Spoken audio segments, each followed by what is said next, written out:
Today, you're not just watching history, you're stepping into it. Before empires rose and fell, before kings wore crowns, there was Caesar. So take a breath, lean back, and let the noise of the modern world fade.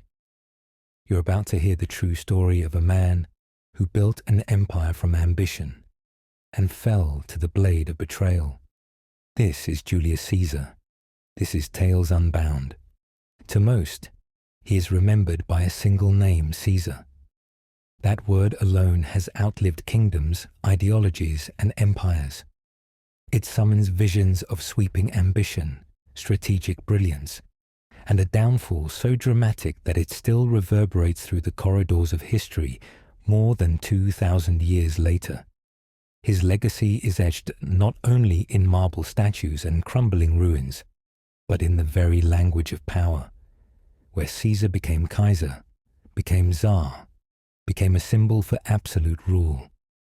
At the zenith of his authority, Julius Caesar was more than a general. He was a force of nature. He carved Rome's dominance deep into the soils of Gaul, shattered his enemies in a civil war that tore the Republic apart, and returned to the capital not as a humble servant of the Senate, but as its master. In his hands, the Republic bent, and some would argue, broke. To those who followed him, Caesar was a visionary, a necessary disruptor who modernized outdated systems and restored Rome's greatness. But to his opponents, he was the death knell of liberty, a man who used populist charm and military might to strangle the very freedom he claimed to protect. Though descended from patrician roots, Caesar was no aristocrat in comfort or privilege.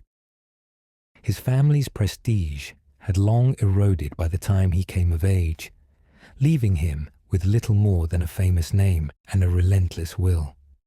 He entered adulthood in a republic teetering on the edge of collapse, where civil violence had become political currency and assassinations were debated policy tools. He watched the streets of Rome run red with the blood of factional strife, as Marius and Sulla, the uncle and the nemesis, fought for dominance with legions at their backs and death lists in hand. It was within this crucible of chaos that Caesar formed his worldview. He did not romanticize the Senate's ideals or cling to the illusion of balanced power. What he learned was raw and unfiltered. In Rome, laws were flexible, traditions expendable, and power belonged not to the cautious, but to the bold. It was a lesson he never forgot, and one that would propel him to reshape history itself. Taking these lessons to heart, Caesar forged a path that would elevate him above all rivals. He rose to become an unmatched military commander, one whose battlefield instincts were so precise they bordered on prophetic. His campaigns were marked not just by victory but by audacity, daring crossings, lightning maneuvers, and impossible sieges that stunned enemies and thrilled his men. But war alone did not define him. Caesar was also a master of politics, a strategist in the Senate as lethal as he was with a sword. He could read a crowd as easily as a battle map, manipulating public opinion, brokering alliances, and outmaneuvering opponents with words as sharp as any blade. Yet his ambitions didn't stop with conquest or political dominance. Caesar saw a Rome that was breaking under its own weight, strangled by corruption, inequality, and outdated institutions, and he believed it could be reformed. He redrew the calendar, expanded citizenship, and passed laws to lift the burdens of debt and reward the veterans who had bled for the Republic. His influence reshaped the state not just in his lifetime, but long after his assassination. The systems he introduced, the precedents he set, and the empire that emerged in his wake all bore his mark. Caesar's story is not simply one of power seized, but of a world transformed. It begins with unrelenting ambition, an unshakable belief that he was destined for more, and ends with betrayal and bloodshed at the foot of a statue. But to truly understand who he was and what he became, we have to go deeper than the headlines of history. We must step into the fractured, volatile republic that shaped him, the world of shifting allegiances, brutal lessons, and relentless competition that forged a man capable of both building and breaking a civilization. By the end of the Republic, Rome had all but abandoned the disciplined, civic-minded identity that had once defined it. This was not the same republic that had risen from a small settlement along the Tiber to crush Carthage, dominate the Mediterranean, and stand as the unchallenged power of the known world. That earlier Rome had been marked by a harsh simplicity, a society where duty, austerity, and sacrifice were seen as civic virtues, and where leaders were expected to serve the state rather than themselves. Public office was earned through merit, and military glory was balanced by strict adherence to tradition and law. But centuries of conquest had changed all that. In place of discipline came decadence. The wealth of empire flowed into the capital like a flood, enriching a narrow class of elites while impoverishing the masses. What had once been a republic guided by honor and accountability became a bloated superstate held together by bribes, backroom deals, and intimidation. Social cohesion gave way to factionalism, and Rome's vast power began to turn inward, weaponized in civil disputes rather than foreign defense. The institutions designed for a city-state strained under the weight of a global empire. Yet somehow, the Republic had endured for nearly 4 centuries, held together by a delicate web of checks and balances. At the heart of that system stood the Senate, a body of roughly 300 men, drawn almost exclusively from Rome's oldest and wealthiest families. These senators saw themselves as the guardians of Roman tradition, the stewards of its laws, and the moral center of the Republic. In theory, they represented the wisdom and continuity. In practice, they often prioritized their own prestige, profit, and power. By clinging to ancient privileges while ignoring the changing needs of the people, the Senate inadvertently fueled the very instability it feared. What emerged was a government that looked like a republic in form, but functioned more like an oligarchy, paralyzed by self-interest and incapable of meaningful reform. Into this decaying structure stepped men who were willing to exploit it, bend it, or break it entirely. Consuls were selected each year to hold Rome's highest elected office, but their time in power was tightly limited to a single term. Laws explicitly forbade serving consecutive years, a deliberate safeguard intended to prevent the rise of a monarch in all but name. Power was not meant to concentrate, it was meant to circulate. The consulship, while prestigious, was just one component in a larger system designed to keep any one man from dominating the state. Beside them stood the tribunes of the plebs, elected officials who served as the institutional voice of the common people. These tribunes held the powerful right of veto, allowing them to block legislation or decisions by the Senate and other magistrates if they believed those actions harmed the citizenry. In theory, the system was brilliant, a layered, interlocking mechanism that distributed authority across multiple offices, classes, and regions. Rome's political structure was built like a fortress against tyranny. It had checks, balances, and deeply rooted customs meant to preserve the Republic's core values. Magistracies rotated. Laws evolved through deliberation. Even military commanders were expected to relinquish their armies before entering Rome's sacred boundary. The Republic was a machine fueled by civic duty, with tradition and law serving as the gears that kept it running. But that machine was beginning to seize. Beneath the orderly surface of elections and senatorial debates, deep fractures had begun to form. Rome's population had grown far beyond what its political institutions were built to manage. The old rules that once applied to a single city-state now strained under the weight of a Mediterranean empire. As Rome's influence expanded, its institutions failed to adapt. Enormous wealth, looted from foreign wars and extracted from provinces, flowed into the hands of a privileged few. The elites, senators, generals, and landlords used their positions to amass fortunes, building sprawling villas and lavish estates. Meanwhile, average Roman citizens watched their small farms disappear, swallowed up by latifundia. Vast plantations worked by legions of enslaved people captured in those same wars. Rural towns emptied as landless peasants flooded into Rome, hoping for work, but often finding only hunger and political manipulation. Even Rome's veterans, once considered the backbone of the Republic, were betrayed.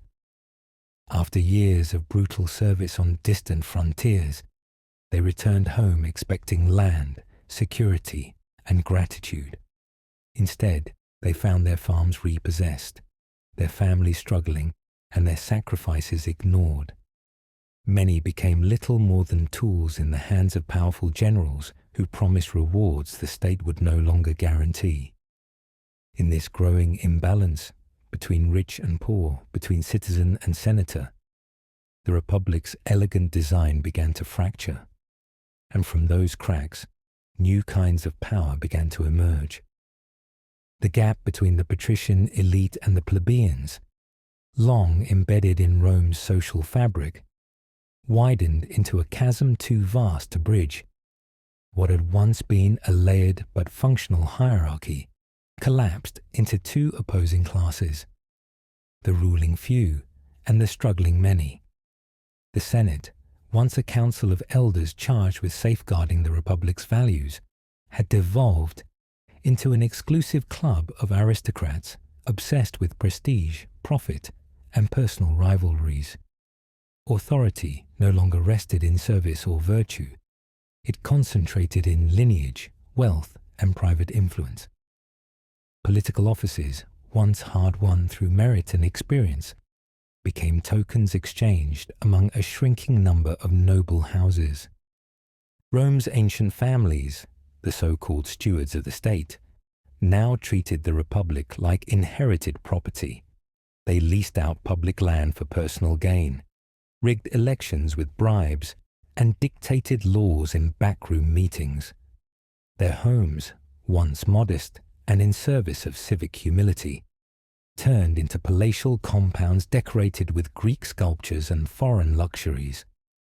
Banquets became political theatre, where gluttony replaced gravity and wine flowed more freely than justice.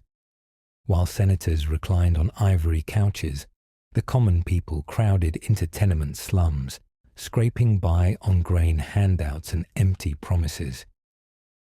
The Forum, once the heart of Roman civic life, echoed not with policy, but with anger. Displaced farmers, unemployed laborers, and disillusioned veterans filled the space where laws were debated and shouted down the very men who claimed to represent them. The Roman people hadn't disappeared, but their voice, their stake in the Republic, had been all but erased. It was in this volatile climate that two powerful personalities emerged, men whose rivalry would leave permanent scars on Roman history: Gaius Marius and Lucius Cornelius Sulla. Their struggle would do more than ignite civil war. It would introduce a new reality to Rome, one where personal armies could decide elections and blood could replace ballots. Marius was an outsider in every sense of the word. Born into a modest family in Arpinum, far from the aristocratic heart of Rome, he rose not through connections, but through raw competence. A self-made man with a soldier's discipline and a general's ambition, he broke tradition by becoming consul not once but 7 times, an unprecedented feat that rewrote the rules of Roman politics.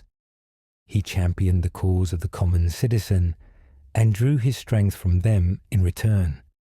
During the Jugurthine War, Rome faced a crisis of manpower. Traditional recruitment, which depended on property-owning citizens to supply soldiers, had failed. The landless poor, disenfranchised and desperate, stood idle while the state struggled to fill its ranks. Marius saw an opportunity cloaked in necessity. He threw open the gates of the Roman legions to men without property, offering them food, pay, and the hope of land after their service. It was a revolutionary shift. For the first time, Rome's military was no longer tied to the Senate or the state. It was tied to the man who commanded it. The poor enlisted in droves, not just for survival, but for a future they could claim with their swords. These new soldiers didn't fight for Rome. They fought for Marius, and in doing so, they helped lay the foundation for a dangerous new precedent, that power in Rome could be won not through the ballot, but through loyalty bought on the battlefield. With Marius's reform, the nature of Rome's military and its politics was forever changed. Soldiers no longer viewed themselves as citizens defending a republic. They became clients in the service of their general. The bonds of loyalty shifted from the Senate and the laws of Rome to the man who fed them, paid them, and promised them land when the battles were over. These men were no longer fighting for the glory of the Republic. They were fighting for the man who could change their lives. Loyalty became personal, not institutional. This realignment came with dangerous implications. For the first time, a Roman general could wield military power independent of the state, his legions loyal to him above all else. It was a transformation that reshaped the Republic into something far more volatile.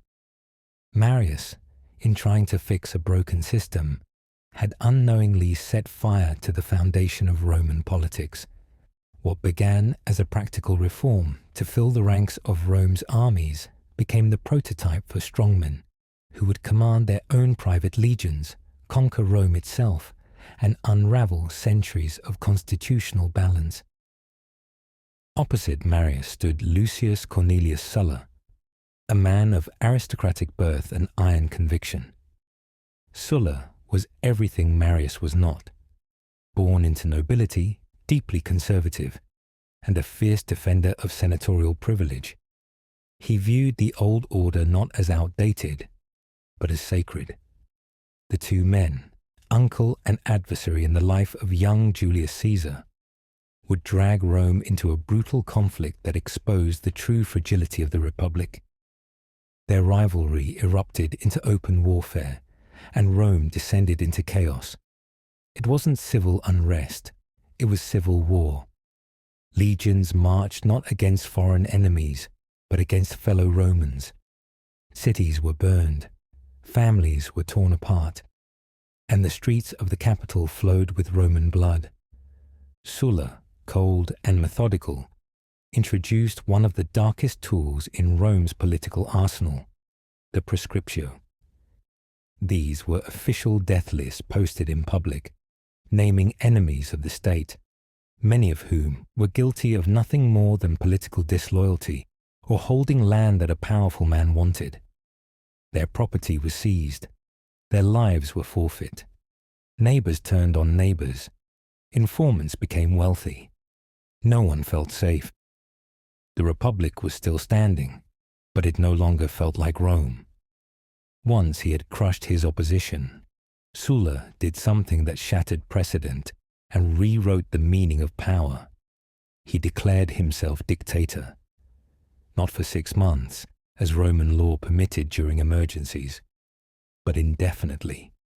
He held absolute authority, reshaped the constitution at will, and eliminated his rivals by decree. The Republic's traditional boundaries had been swept aside with ruthless efficiency. Then, just as shockingly, Sulla relinquished power. He stepped down, retired to his country estate, as if the bloodshed, the purges, the rewriting of Roman law had been little more than a detour in his long career. But the illusion of normalcy could not erase the precedent he had set. Rome had been governed not by law, but by one man's will, and the Senate had allowed it. The damage was permanent. Sulla had shown that the Republic's safeguards were illusions. Power could be taken, laws could be rewritten. The old system could be bent or broken without consequence, so long as the man doing it held the sword. The institution survived in name, but the soul of the Republic was changed forever.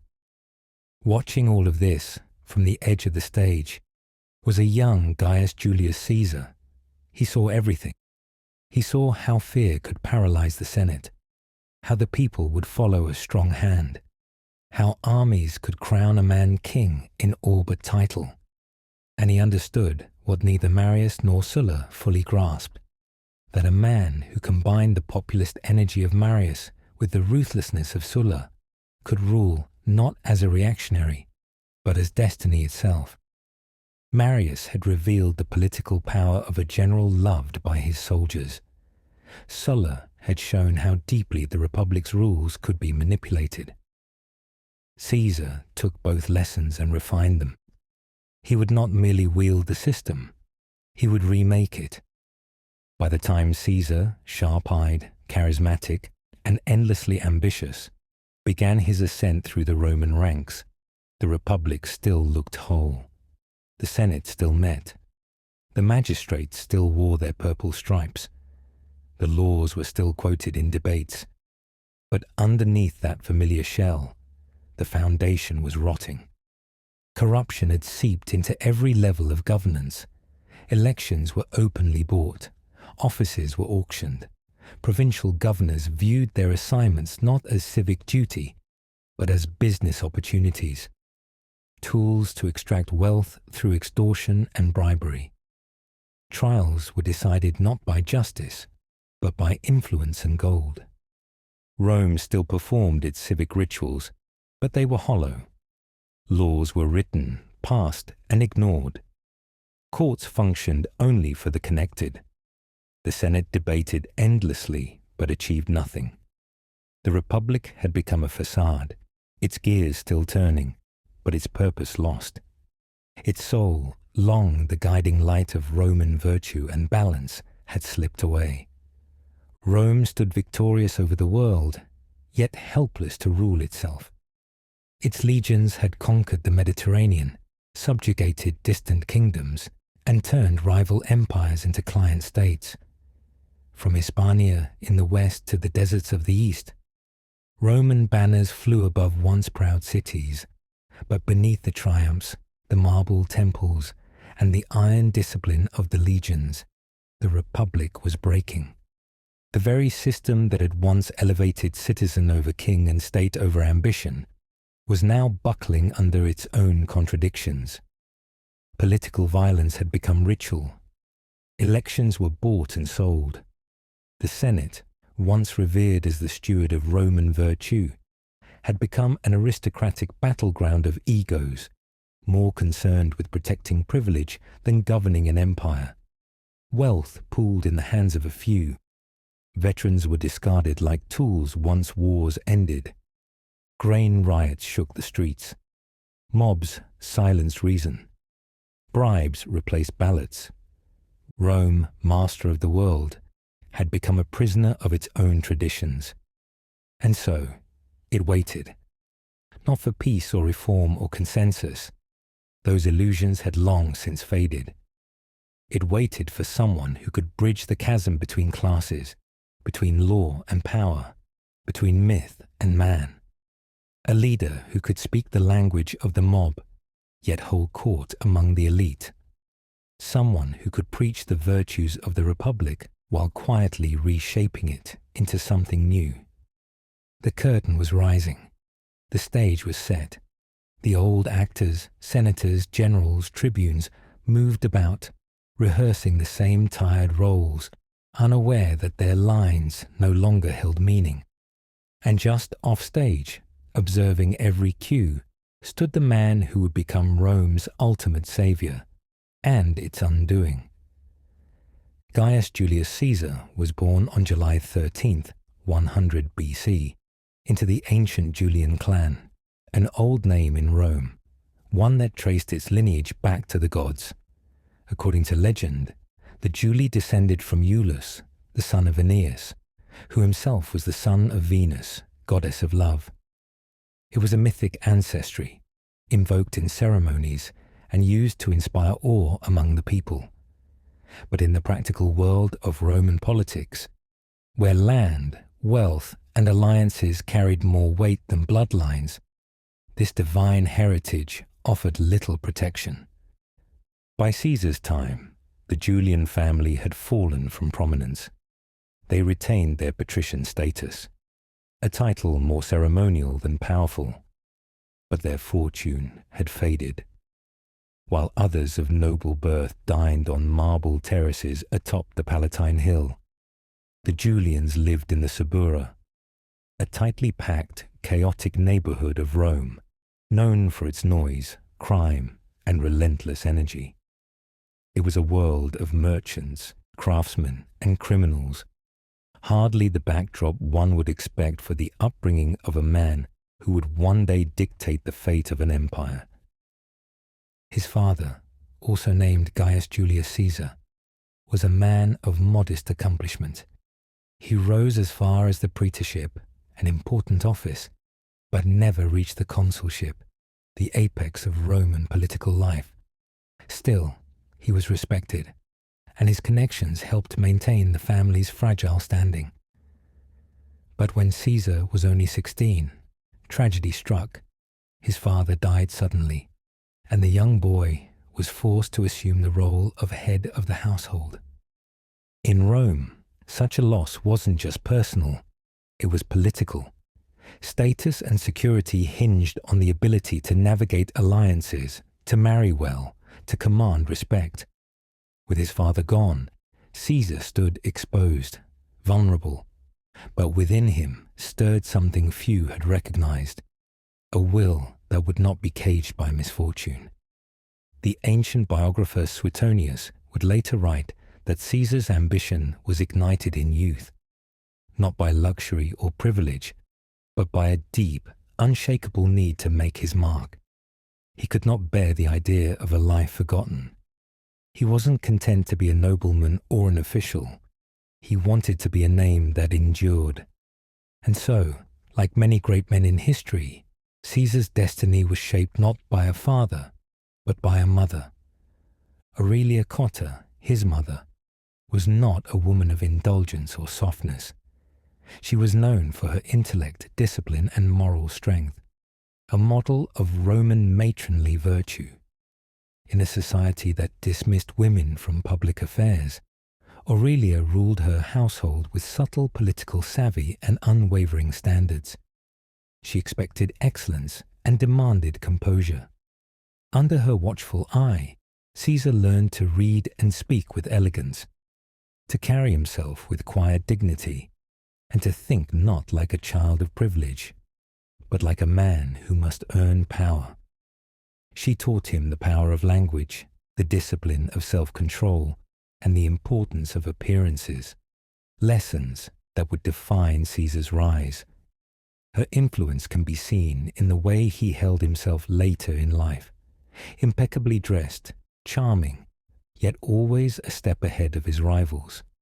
Caesar was not loud, but he was impossible to ignore.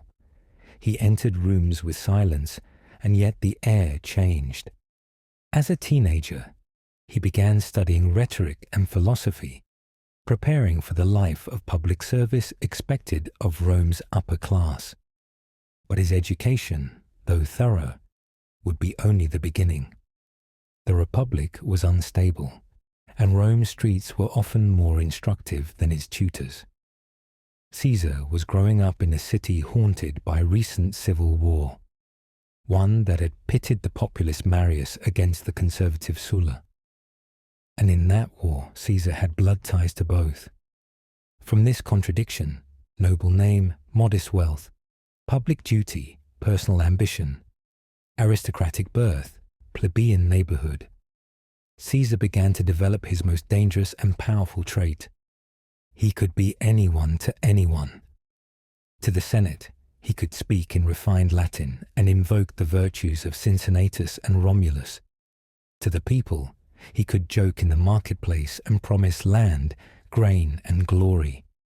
And to himself, in the mirror, he saw not a politician or a nobleman, but something more. A man born not to serve the Republic, but to shape what came after it. Aurelia Cotta, Caesar's mother, was not content to simply raise a son. She was determined to mold a statesman. She ensured that her boy received the finest education Roman aristocracy could offer, one rooted not just in facts and formulas, but in identity and destiny. His days began with readings from Homer and Virgil, sharpened with recitations of Cicero and the Stoics. He was taught to speak in carefully structured arguments and to write with precision, grace, and force. Rhetoric wasn't just a subject, it was a weapon, and Aurelia intended for her son to wield it better than anyone else. Caesar mastered classical literature in both Latin and Greek, absorbing the wisdom of Athenian democracy and Spartan discipline. He studied philosophy with intensity, learning not just how to think, but how to make others think like him. Politics, after all, was persuasion wrapped in the cloak of law. He trained his body as rigorously as his mind, practicing swordplay, horsemanship, and athletic endurance, skills expected of any Roman elite who aspired to military command. The body must match the mind, Aurelia believed. Caesar was expected to look like a leader, speak like a leader, and move through the world like it was already his. Even in his teenage years, those around him noticed something rare. He carried himself with a kind of effortless gravity. His teachers remarked on the intensity of his gaze, the strange way he seemed to command attention even when silent. He had a mind like iron, capable of absorbing and recalling information at staggering speed. It was said that he could dictate several letters at once to different secretaries, keeping the tone and message consistent for each, while simultaneously composing another in his head. His memory was not just vast, it was surgical, precise, and weaponized. A Greek teacher of rhetoric, Apollonius of Rhodes, once listened to one of Caesar's early speeches, and is said to have paused afterward, his expression clouded with sorrow. Looking out at the other students, he reportedly murmured, "In this boy, Greece will lose her last glory." But the years of study would not last. In 82 BC, Caesar was just 17, when the fabric of Rome tore itself apart once again. Lucius Cornelius Sulla, victor of the civil war and self-declared dictator, returned to Rome to restore order by dismantling the populist reforms of his enemies. His vengeance was swift and brutal. Prescription lists, death warrants posted in public, named hundreds of men. Their property was confiscated, their families exiled. Blood ran through the streets of Rome. The old republic hadn't been saved, it was being purged. And young Gaius Julius Caesar had the wrong name at the wrong time. He was the nephew of Gaius Marius, Sulla's fiercest rival, and one of Rome's most controversial reformers.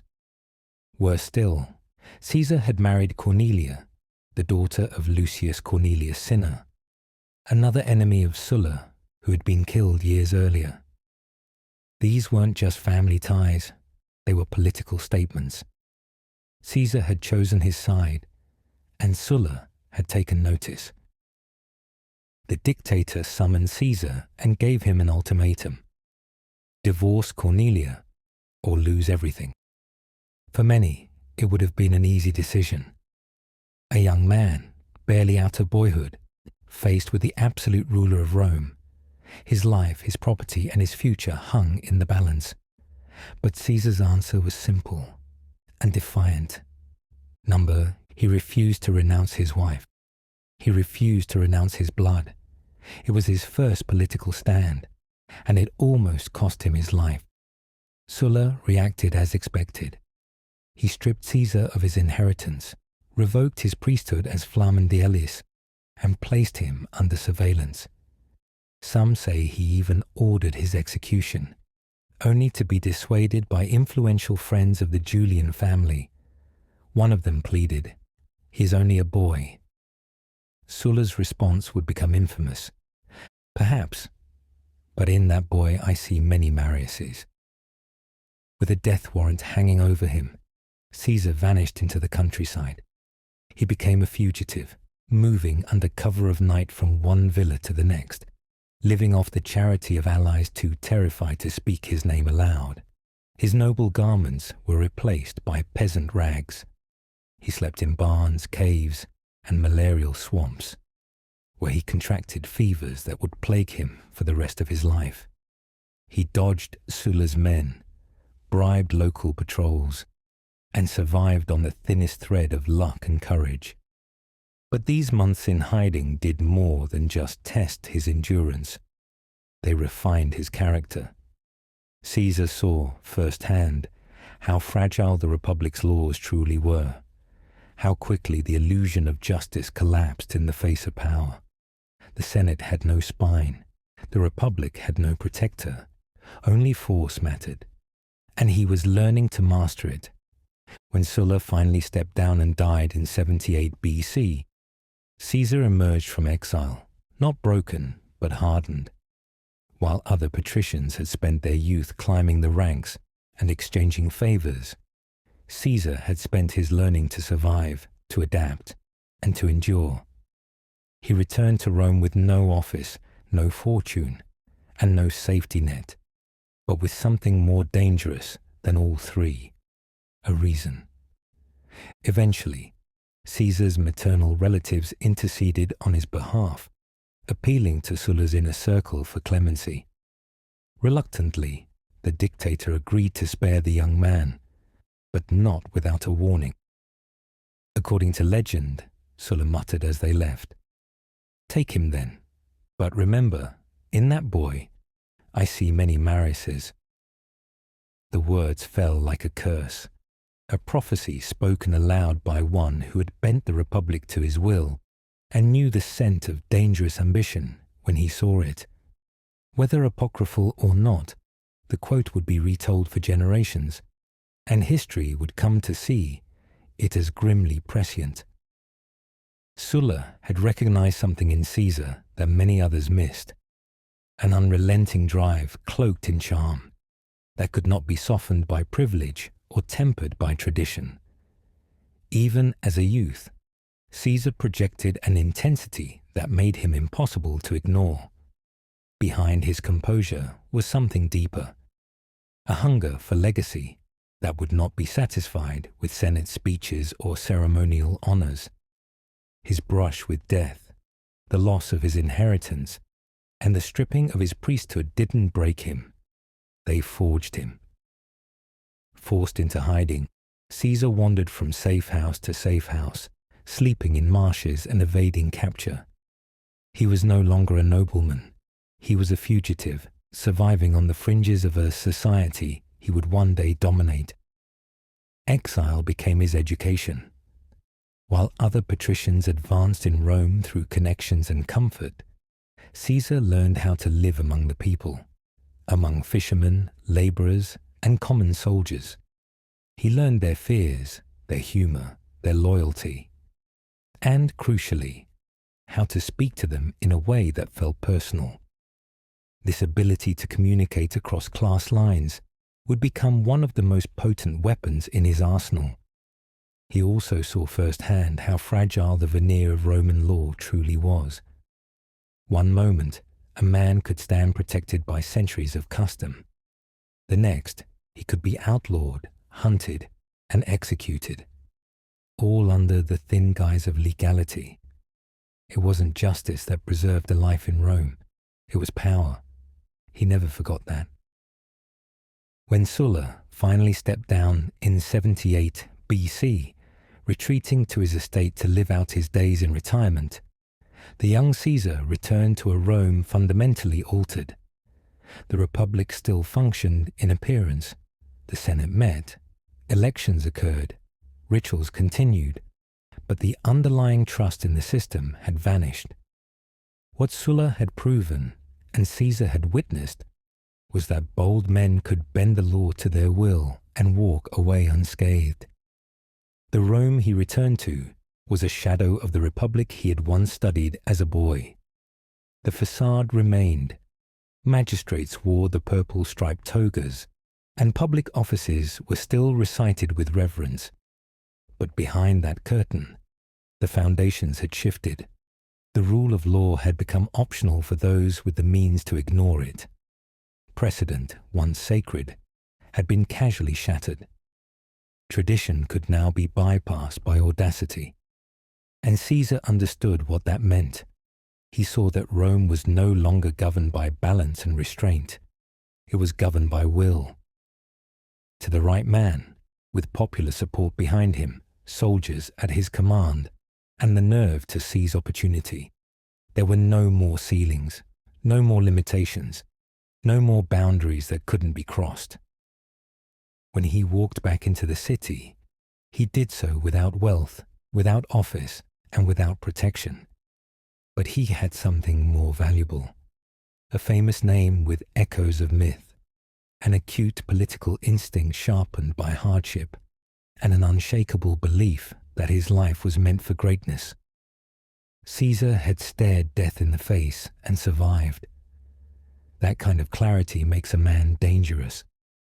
Refusing to idle in obscurity or wait for the Senate's approval, Caesar turned to the one realm where ambition still had space to breathe, the battlefield. He joined the staff of the governor of Asia Minor, serving as a young military officer. There, at the siege of Mytilene, he faced combat for the first time. Surrounded by blood and confusion, he showed not just strategic instinct, but personal courage. He was the kind of commander who didn't issue orders from the rear but fought among the men.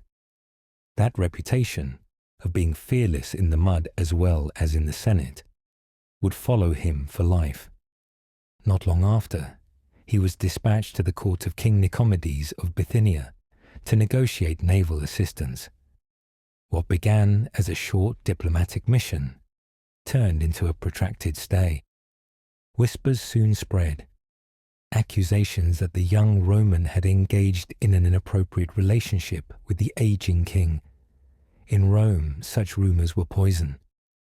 They would follow Caesar for decades, surfacing in political attacks, courtroom insults, and bawdy songs sung by soldiers during his own triumph. But Caesar never publicly denied them. He countered with indifference and wit, mastering the art of letting scandal inflate his mystique rather than damage his momentum. To some, the rumors suggested shame. To Caesar, they were a reminder. The more outrageous the accusation, the more power he held in refusing to flinch. These early experiences, combat, scandal, exile, poverty, shaped him into something different from his peers. While other nobles chased honor through decorum, Caesar forged his through daring. And though the Republic didn't yet know it, a storm had entered its bloodstream, a man who had learned from Sulla and Marius, but who would outplay them both. When the whispers became unavoidable, Caesar met them not with outrage or denial, but with a sly smile and calculated ambiguity. He never bothered to publicly refute the rumors about his time at the court of King Nicomedes, choosing instead to treat the gossip as beneath him.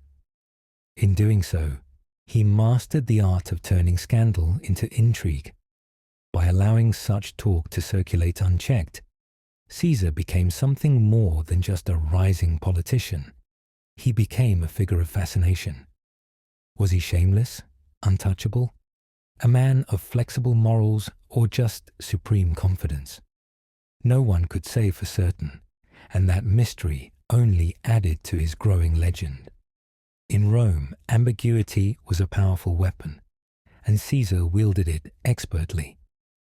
After fulfilling his early military obligations, Caesar turned his focus to the art of persuasion. Recognizing that words could win wars just as surely as weapons, he set sail for Rhodes to study oratory under Apollonius Molon, one of the greatest rhetoric masters of the time. Caesar had already proven his bravery on the battlefield, but now he sought to sharpen his tongue, to become not only a soldier, but a statesman who could command with speeches as effectively as with swords. But the sea had other plans. As his ship crossed the Aegean, it was captured by Cilician pirates near the island of Pharmacusa, infamous seafarers who preyed on Roman nobles for ransom. What followed was no ordinary hostage crisis. It was the beginning of a bizarre and audacious episode that revealed just how different Caesar was from other men. When the pirates told him they would demand 20 talents for his safe return, Caesar laughed in their faces. "Only 20, he mocked. "You're insulting me." He insisted they raise the ransom to 50, because that, he claimed, was what he was truly worth. It wasn't bravado. He meant it. And the pirates, somewhat bewildered, agreed.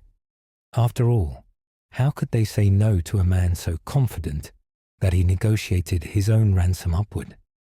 For the next 38 days, Caesar lived among his captors not as a victim, but as a guest with delusions of command, or so they thought.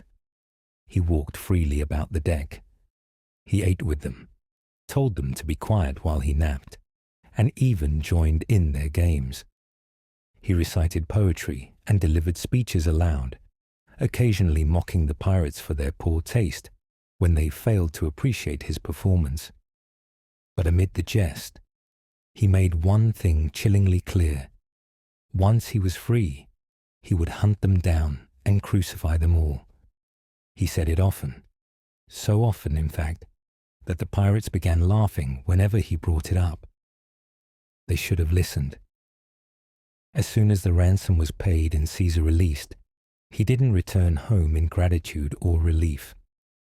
He immediately secured a small fleet from a nearby Roman outpost, tracked the pirates to their hideout, captured them, and made good on every word of his promise.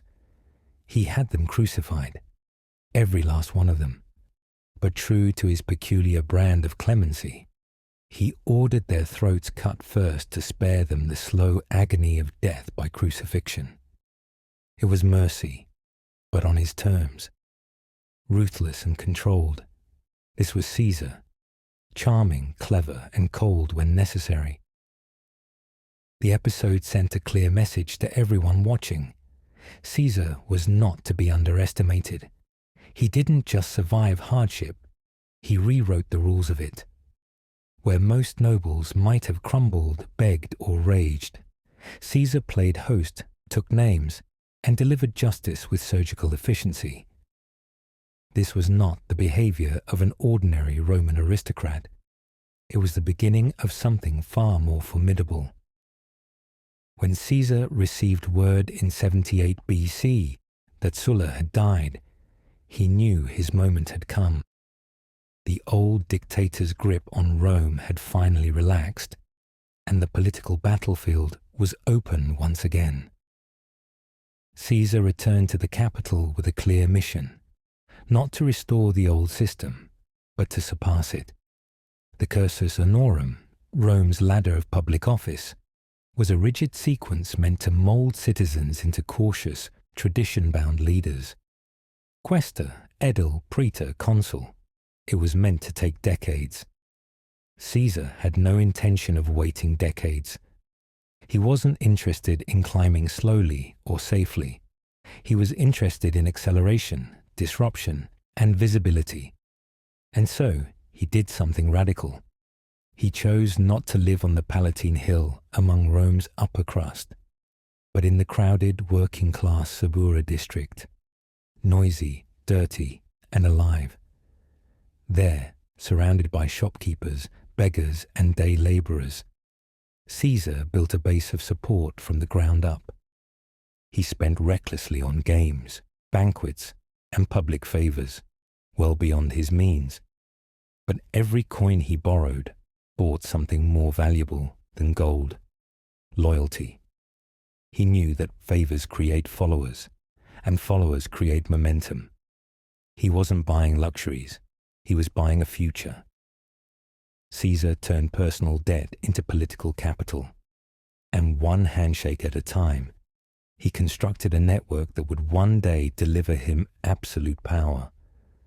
Where others saw ambition, he saw inevitability, and he was just getting started. Where others feared debt, Caesar weaponized it. He didn't see owing money as a trap, he saw it as leverage. Every loan he accepted bound a powerful man to his success. His creditors didn't want him to fail.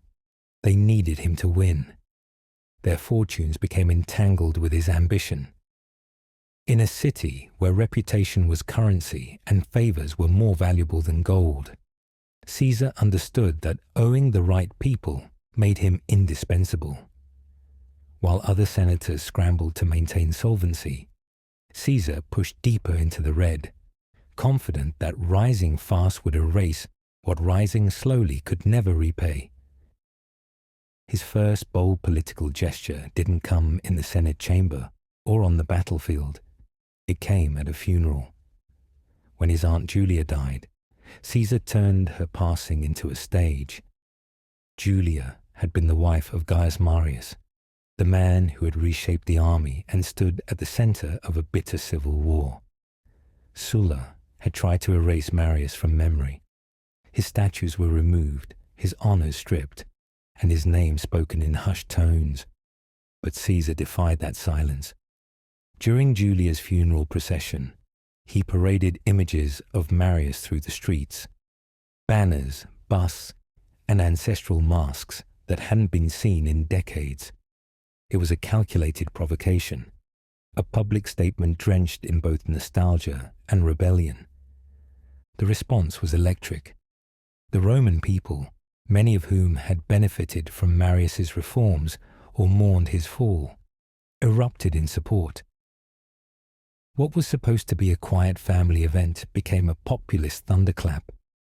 In one move, Caesar had reclaimed his lineage, reignited memory of Marius, and positioned himself as the heir not just to a name, but to a cause. He didn't just bury his aunt, he resurrected a legacy. And when his young wife Cornelia died not long after, Caesar once again turned grief into momentum.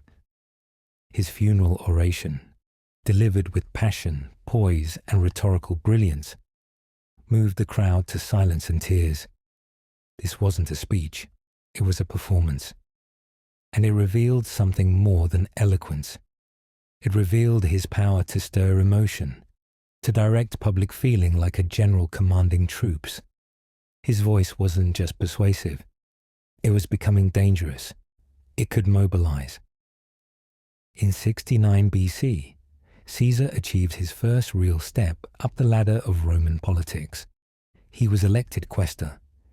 It was a modest position by the Republic's standards, responsible for overseeing financial matters, but it placed him inside the machinery of the state.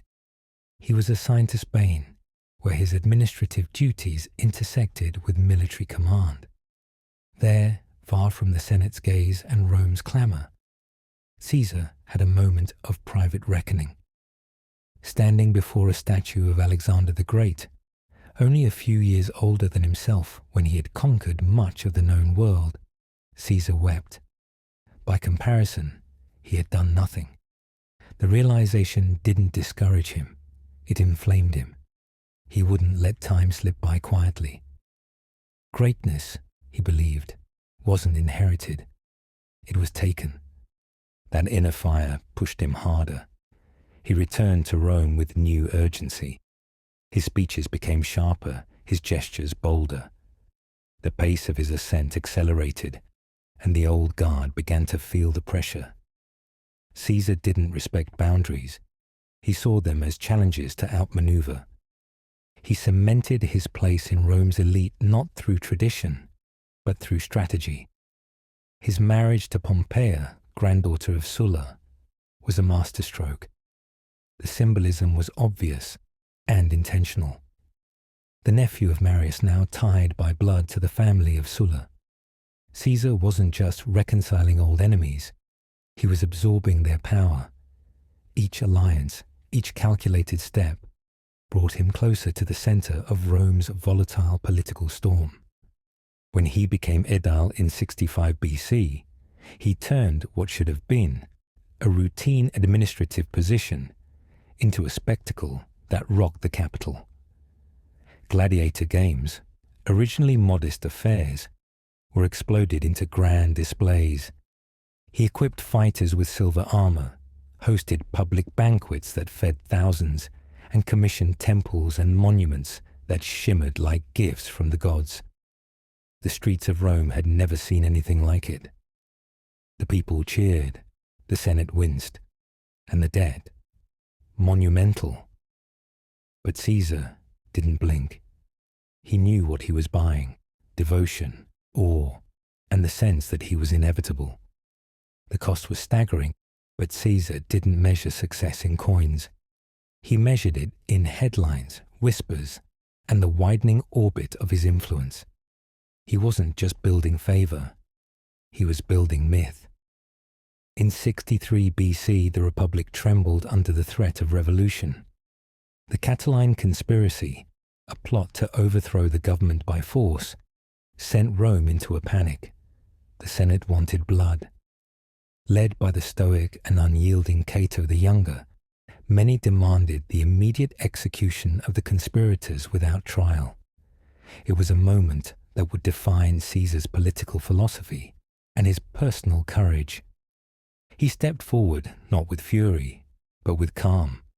He argued not for mercy, but for principle. Executing citizens without trial, he warned, would set a precedent that future tyrants could exploit. He advocated life imprisonment, trusting that the law, even now, even shaken, should not be abandoned. It was a dangerous position. It alienated hardliners and earned him the quiet admiration of Rome's reform-minded view. But most importantly, it showed Caesar's willingness to walk the line between order and ambition, legality and populism. He spoke like a man who could hold Rome's contradictions in his hand and make them work for him. In that moment, he positioned himself not as a radical or a conservative, but as something rarer. A man who understood the rules deeply enough to bend them without breaking. Though his motion lost and the conspirators were executed, Caesar escaped the political fallout. Others bore the weight of the decision. Senators who had clamored for swift justice later found themselves defending it, while Caesar simply stepped aside, his hands clean and his reputation oddly enhanced. He had spoken eloquently, even nobly, and when the blood was spilled, it wasn't his name that stained the floor. In a Rome where reputation could be as powerful as armies, this was victory without risk. Caesar walked away with more than survival.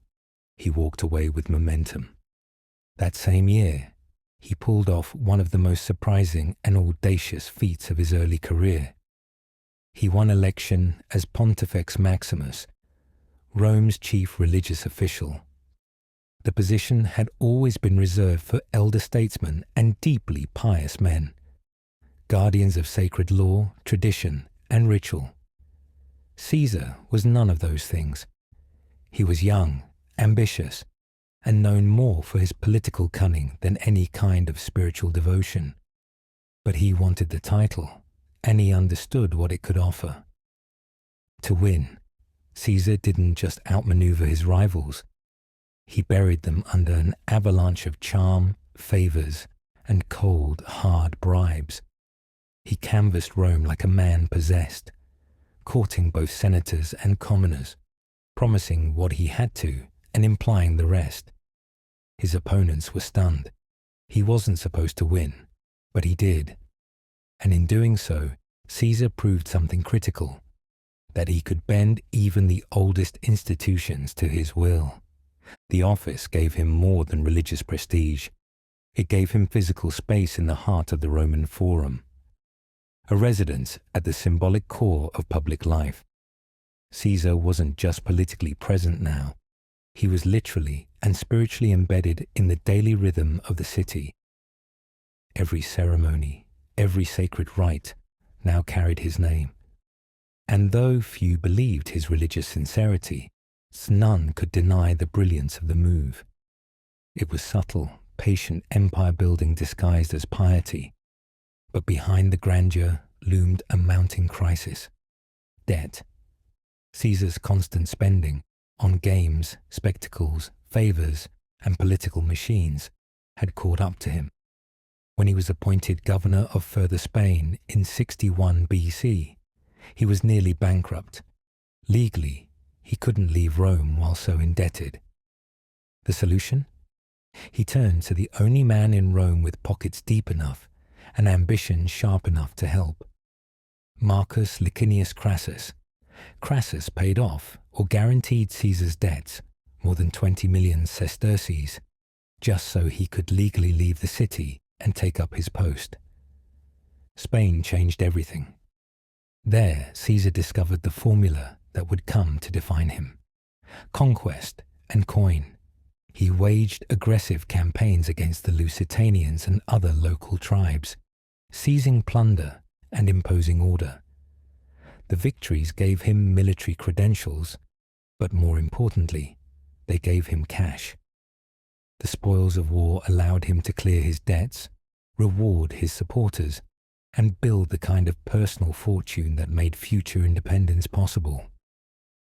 But the money was only part of the transformation. What mattered more was what Caesar learned in the dirt: how to lead.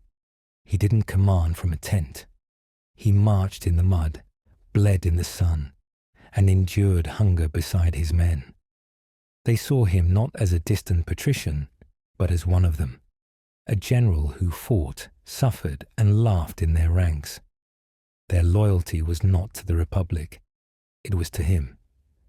By the time he returned to Rome in 60 BC, Caesar had power, wealth, and a rising reputation. But he also had a problem. Roman law forbade a general from entering the city with his army.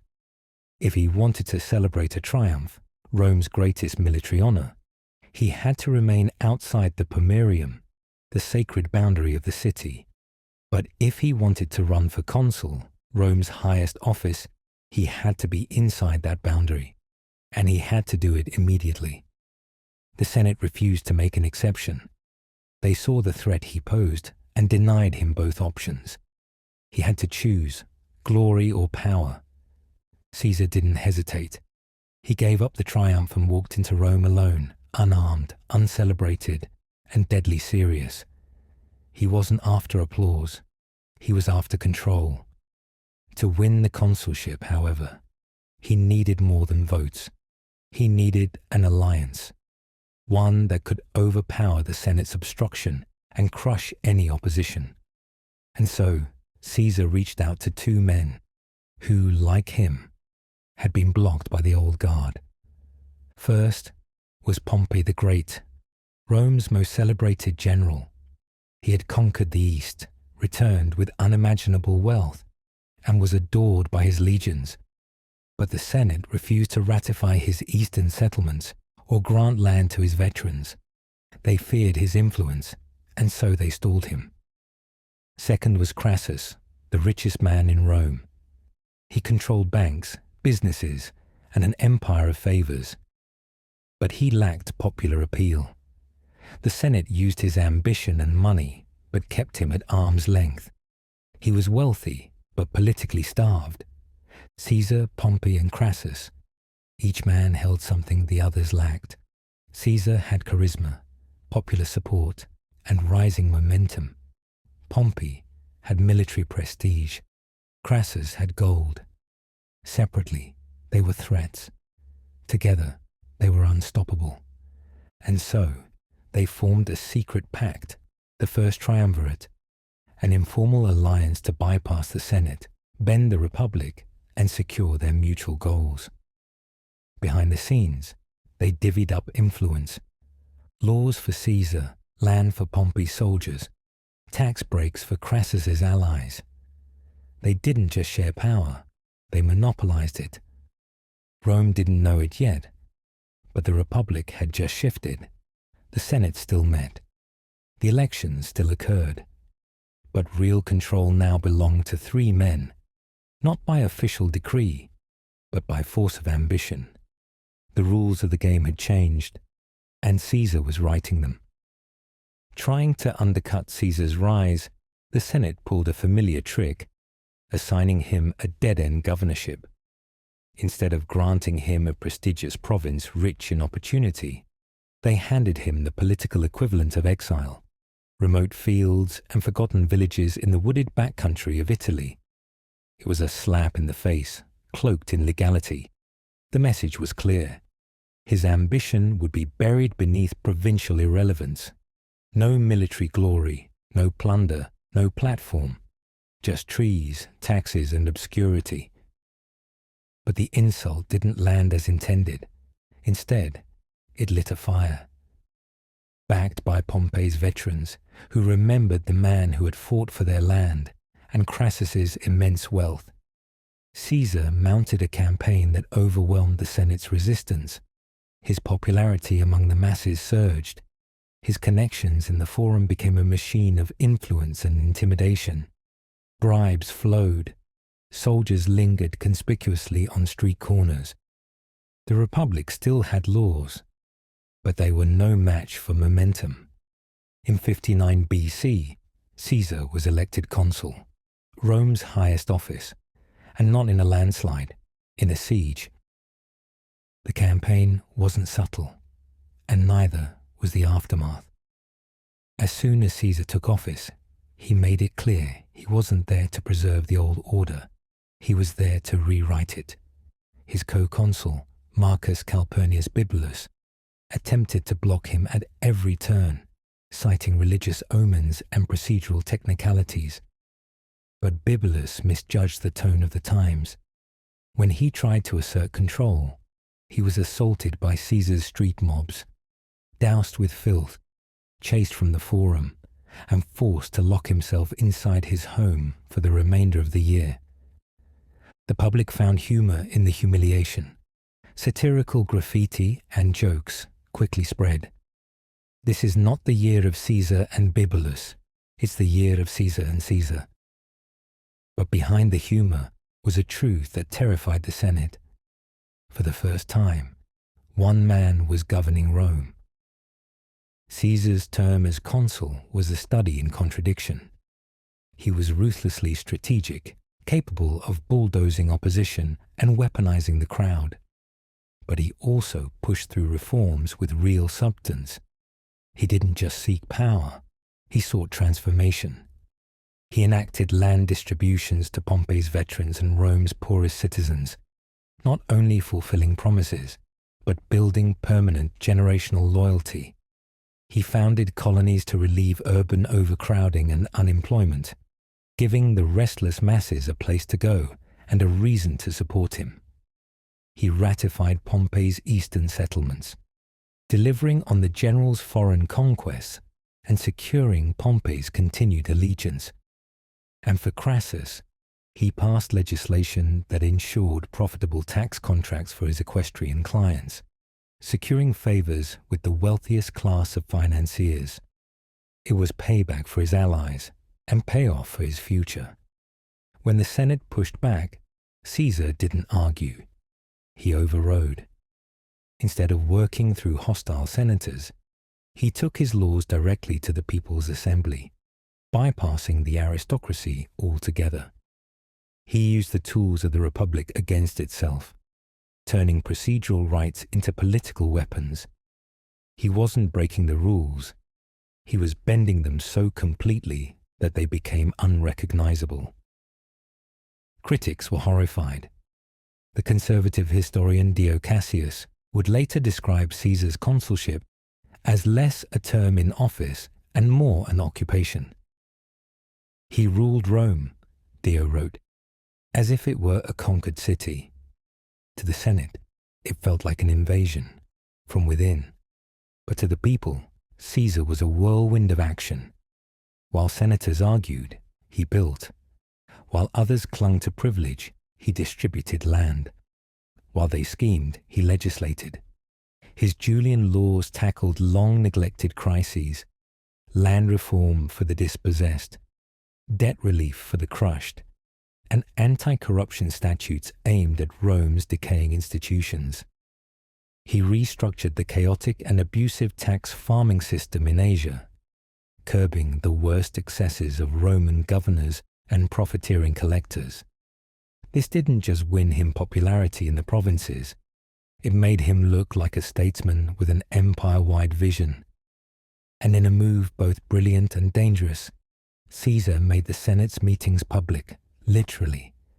He ordered that their proceedings be posted in the forum for all to read. What had once been hidden behind marble walls now became daily spectacle. It was transparency in theory, but also a humiliation tactic. He wasn't just reforming the Senate, he was exposing it. The response from the people was thunderous. They cheered him in the streets, raised his name in songs, and saw him as the man who finally got things done. For them, Caesar wasn't just a leader, he was hope in human form. But inside the Senate, that hope looked like a coup in progress. Every reform widened the distance between Caesar and the ruling elite. Every success made compromise seem less necessary. He wasn't asking for power anymore, he was demonstrating it. And the Senate, increasingly irrelevant, seethed in its marble silence. To bind their alliance in blood, Caesar arranged a marriage between his only daughter, Julia, and Pompey the Great, Rome's most celebrated general. It was not a match born of love or convenience, but of calculation. Julia, young and cultured, became a political bridge between two giants. Their union turned Pompey from a wary ally into family, and with that, Caesar solidified the most valuable bond in Roman politics, one built not just on favors, but on flesh and lineage. To reinforce his own standing, Caesar married Calpurnia, the daughter of Lucius Calpurnius Piso, a prominent senator who would soon serve as consul. These were not weddings. They were strategic transactions, political contracts disguised in wedding veils. The public celebrated the marriages, unaware of their deeper implications. But inside the Senate, alarm bells rang. Caesar was aligning bloodlines, wealth, and military prestige into a network no individual could rival. He wasn't just building a coalition, he was constructing a machine. And the final, most critical gear in that machine, a sweeping 5-year proconsular command over 3 provinces: Cisalpine Gaul, northern Italy; Illyricum, the Balkan coast; and, due to a sudden vacancy, Transalpine Gaul, modern-day southern France. With this came authority over 4 full legions, and the most important gift of all, immunity from prosecution. As long as he held military command, Caesar could not be legally tried for the many controversial acts he had committed as consul. This wasn't just a political escape hatch. It was a launch pad. The appointment placed Caesar exactly where he wanted to be, far from the Senate's reach, yet dangerously close to the frontier, the outer edge of Roman control, where ambition could still be shaped by conquest. In Rome, the Senate thought they had played him. They believed that sending Caesar to Gaul would distract him, isolate him, and dilute his influence. They were wrong. To Pompey and Crassus, the plan looked even more promising. With Caesar out of the capital, they could divide the city's remaining power between themselves. Pompey with his veterans and prestige, Crassus with his clients and cash. Caesar was supposed to be the junior partner in their arrangement, useful but distant. What they didn't realize was that they hadn't sidelined him. They had armed him. They had given a man with bottomless ambition a semi-lawless territory, a loyal army, and a blank canvas of military opportunity. They had handed him the keys to a kingdom, and he intended to use them. When Caesar crossed the Alps in early 58 BC to assume his command, he did so not as a mere governor, but as a man on the brink of reinvention. Behind him, Rome was already splitting. Some hailed him as a reformer, a necessary disruptor who had defied the Senate's stagnation. Others whispered that he was dangerous, a populist with too much charm, too much control, and too much momentum. Neither side understood what was coming. Caesar didn't see Gaul as a temporary station or a stepping stone. He saw it as a stage, and he was ready to perform. What began as a defensive mission to manage Roman interests in the region would soon explode into one of the most ambitious military campaigns in Roman history, one that would stretch Rome's borders, redefine its politics, and launch Caesar not just into fame, but into legend. In Gaul, Caesar would transform himself from a controversial politician into the most formidable general of his generation, and in doing so, he would gather a force far more loyal to him than to the republic that had authorized his command. Every village conquered, every tribe subdued, every bridge built and battle won would not just expand Roman territory, it would tighten Caesar's grip on the republic itself. He had crossed the mountains, but what lay ahead would change the map of Europe, the fate of Rome, and the shape of power for centuries to come. The Helvetii tribe set out on a mass migration, torching their homes and marching west with families and supplies in tow. Their chosen path ran straight through Roman lands and allied territory, a move Caesar couldn't ignore. Viewing the Helvetii migration not as a humanitarian movement, but as a threat to Roman stability, Caesar reacted with speed and precision. The Helvetii, over 300,000 strong, were attempting to move westward en masse, trampling Roman allied lands in their path and seeking to resettle in territory Rome considered within its sphere of influence. It was a bold move, and Caesar took it as a direct challenge.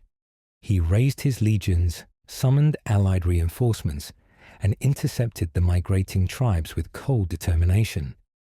What followed was a display of ruthless Roman discipline.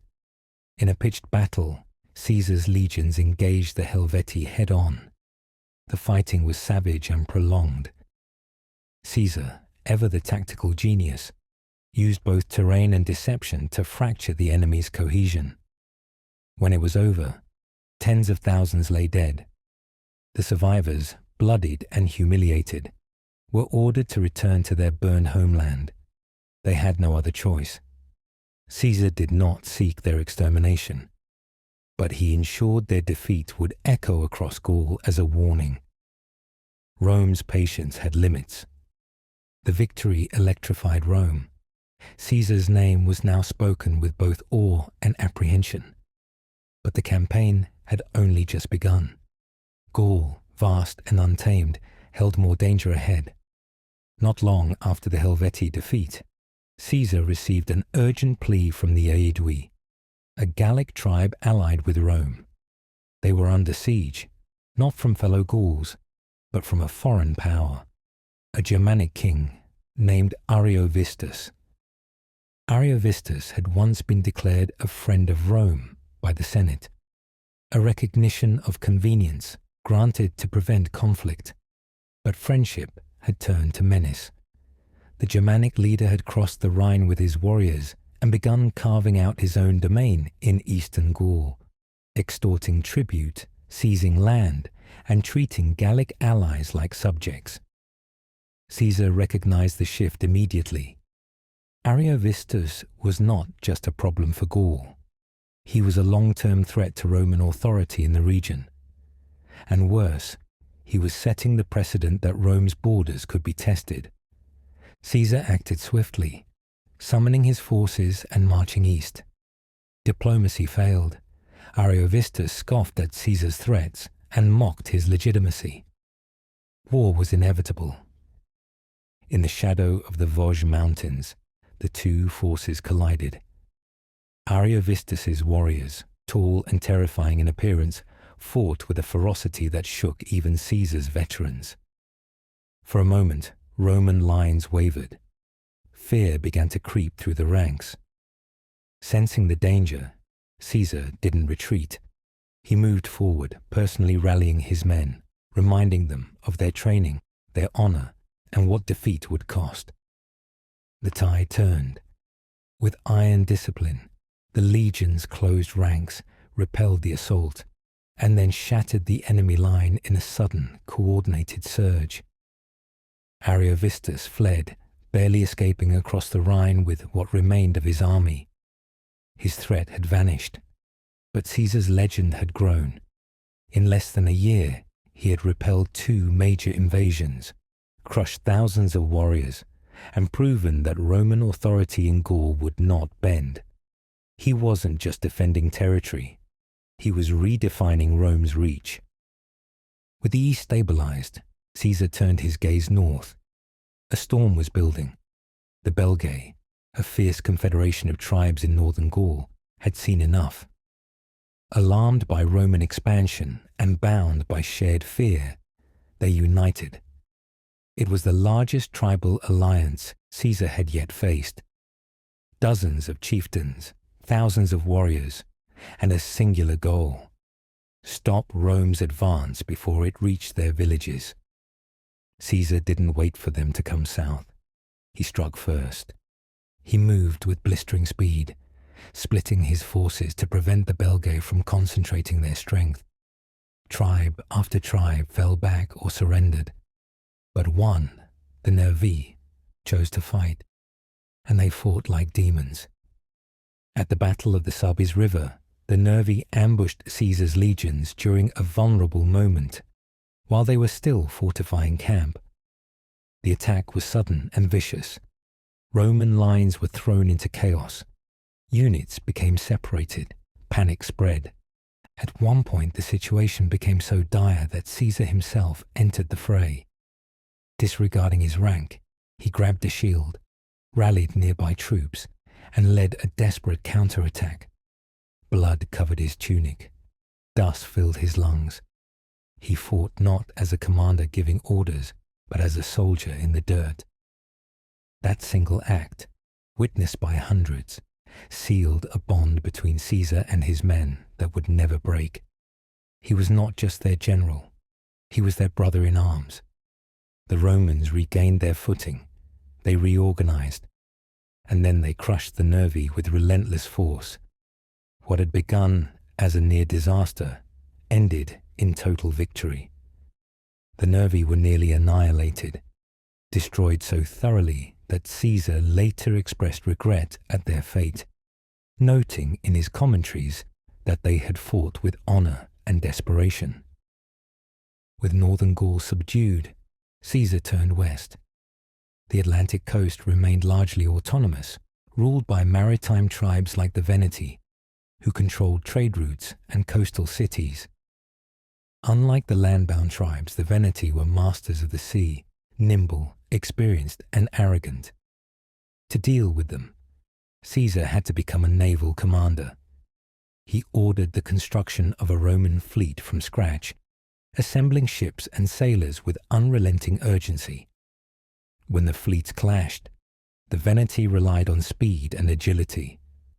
Caesar countered with innovation, grappling hooks and boarding tactics that turned sea battles into brutal hand-to-hand fights. The Romans stormed the enemy ships as if storming city walls. The campaign ended with the submission of the Veneti and the pacification of the western coast. Caesar had now touched every edge of Gaul, east, north, and west, and left behind a trail of broken enemies and loyal soldiers. In just over a year, Caesar had turned a defensive governorship into a conquest. He wasn't just governing Gaul, he was remaking it. And the world was beginning to realize Rome had sent a politician to the frontier, but it had awakened a general. The Veneti, unlike any of Caesar's previous opponents, did not fight on land. They ruled the sea.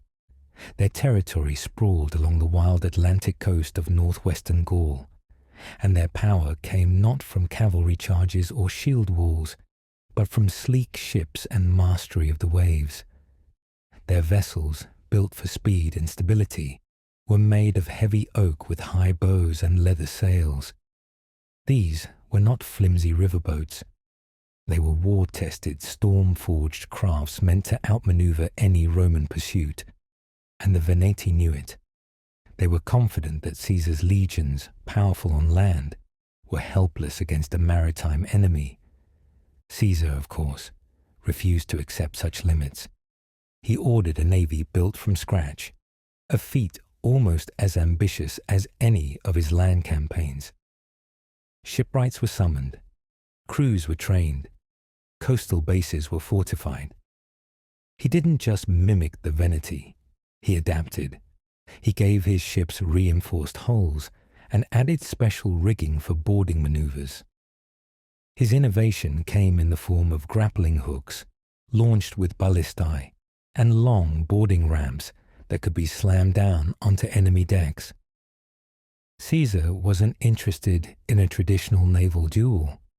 He wanted to turn the sea into a Roman battlefield. When the fleets finally clashed, the Veneti danced across the waves, circling and harassing the heavier Roman ships. But Caesar's commanders executed his plan perfectly. As the Veneti turned to engage, Roman grapnels tore through rigging. Their ships were immobilized. Roman marines stormed the decks, turning the tide with swords instead of sails. It was hand-to-hand combat, exactly what Caesar had planned for. The entire Veneti fleet was annihilated, their coastal strongholds subdued shortly thereafter. The message was clear. There was no corner of Gaul where Roman power could not reach. But Caesar's ambitions didn't end at the coastline. With the west pacified, he turned east toward the frontier with Germania. Across the Rhine River, beyond the edges of Roman maps, lived tribes the Romans knew only through rumor. The Germans, tall, savage, and fiercely independent, they had watched Caesar's expansion with growing concern. Occasionally, Germanic bands crossed into Gaul, seeking land, plunder, or alliances. Caesar would have none of it, so he crossed the Rhine, not once, but twice. Each crossing was an engineering marvel. In 55 and again in 53 BC, Caesar ordered the rapid construction of massive pontoon bridges using timber and pilings to span the wide, fast-moving Rhine. It was a feat so audacious and unprecedented that it stunned not just the Germans, but Caesar's own men. Within days of completion, Roman soldiers were marching across into German territory, an area no Roman army had ever dared enter. Caesar didn't stay long. These were not wars of conquest. They were statements. He burned a few villages, met with local chiefs, and then withdrew, after dismantling the bridge behind him. The message was simple. Rome could go anywhere.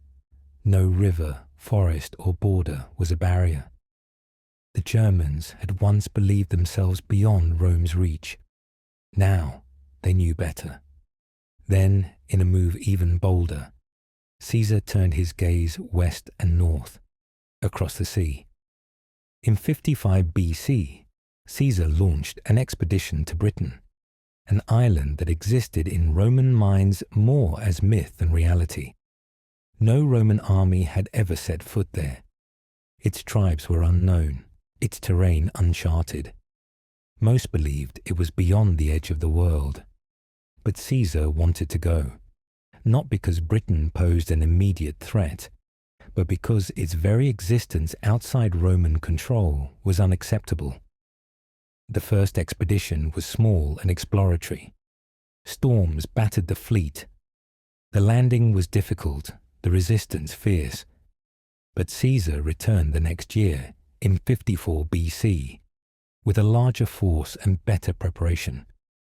This time, he advanced inland, defeated several tribal coalitions, and even took hostages to ensure compliance.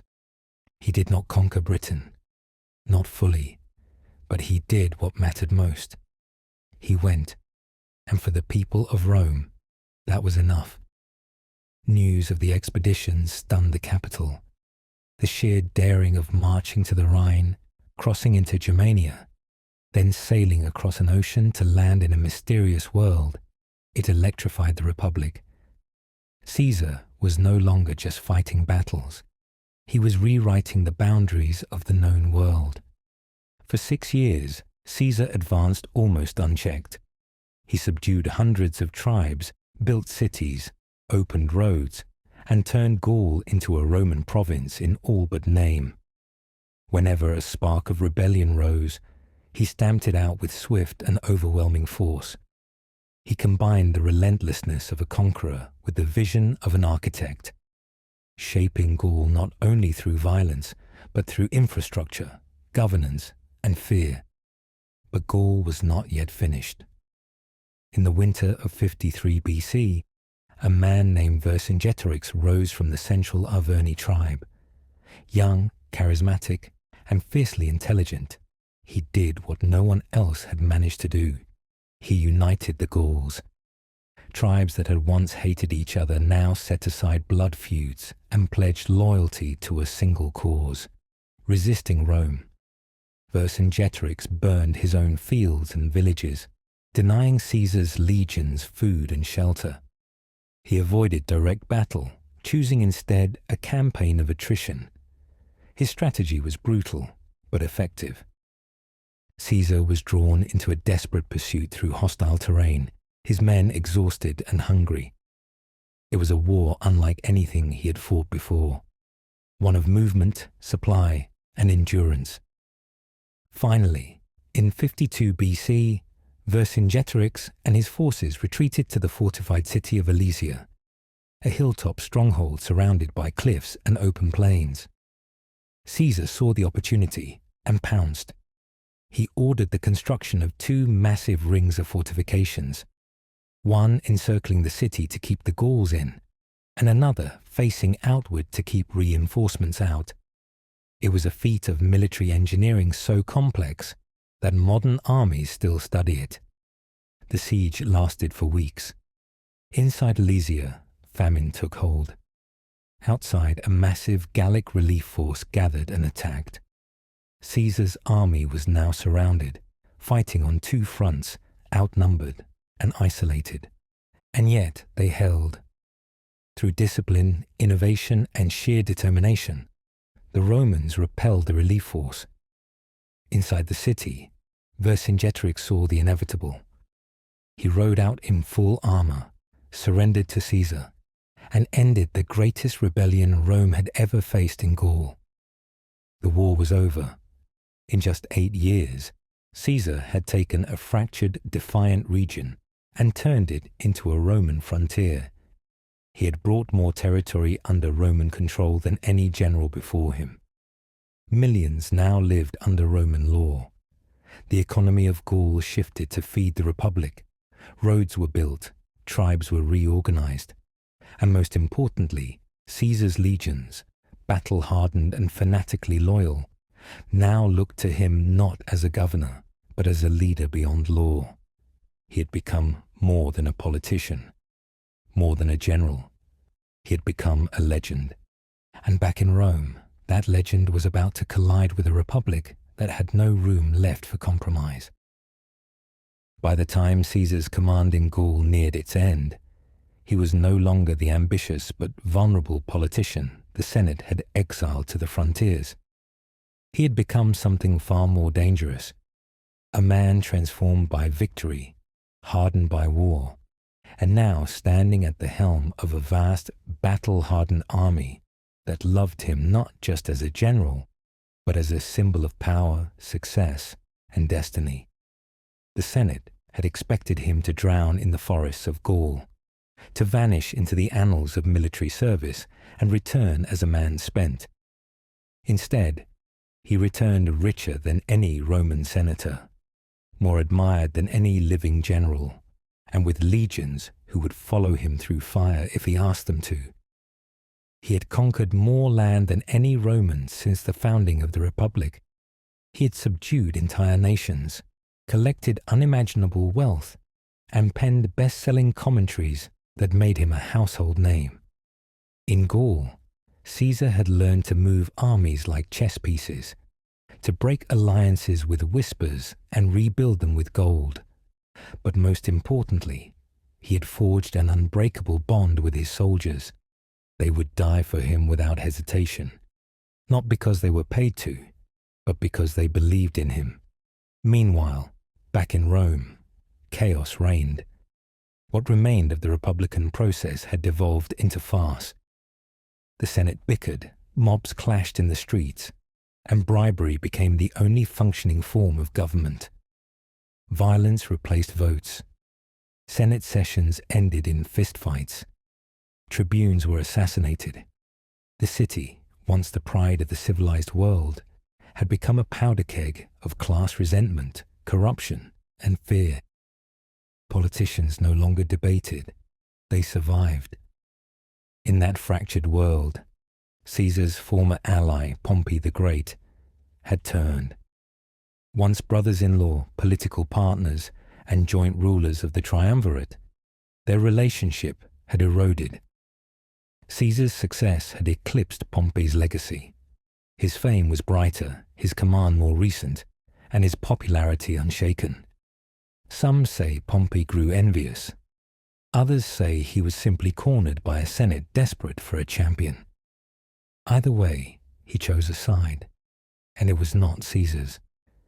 The Senate, fearing Caesar's return, made a desperate gamble.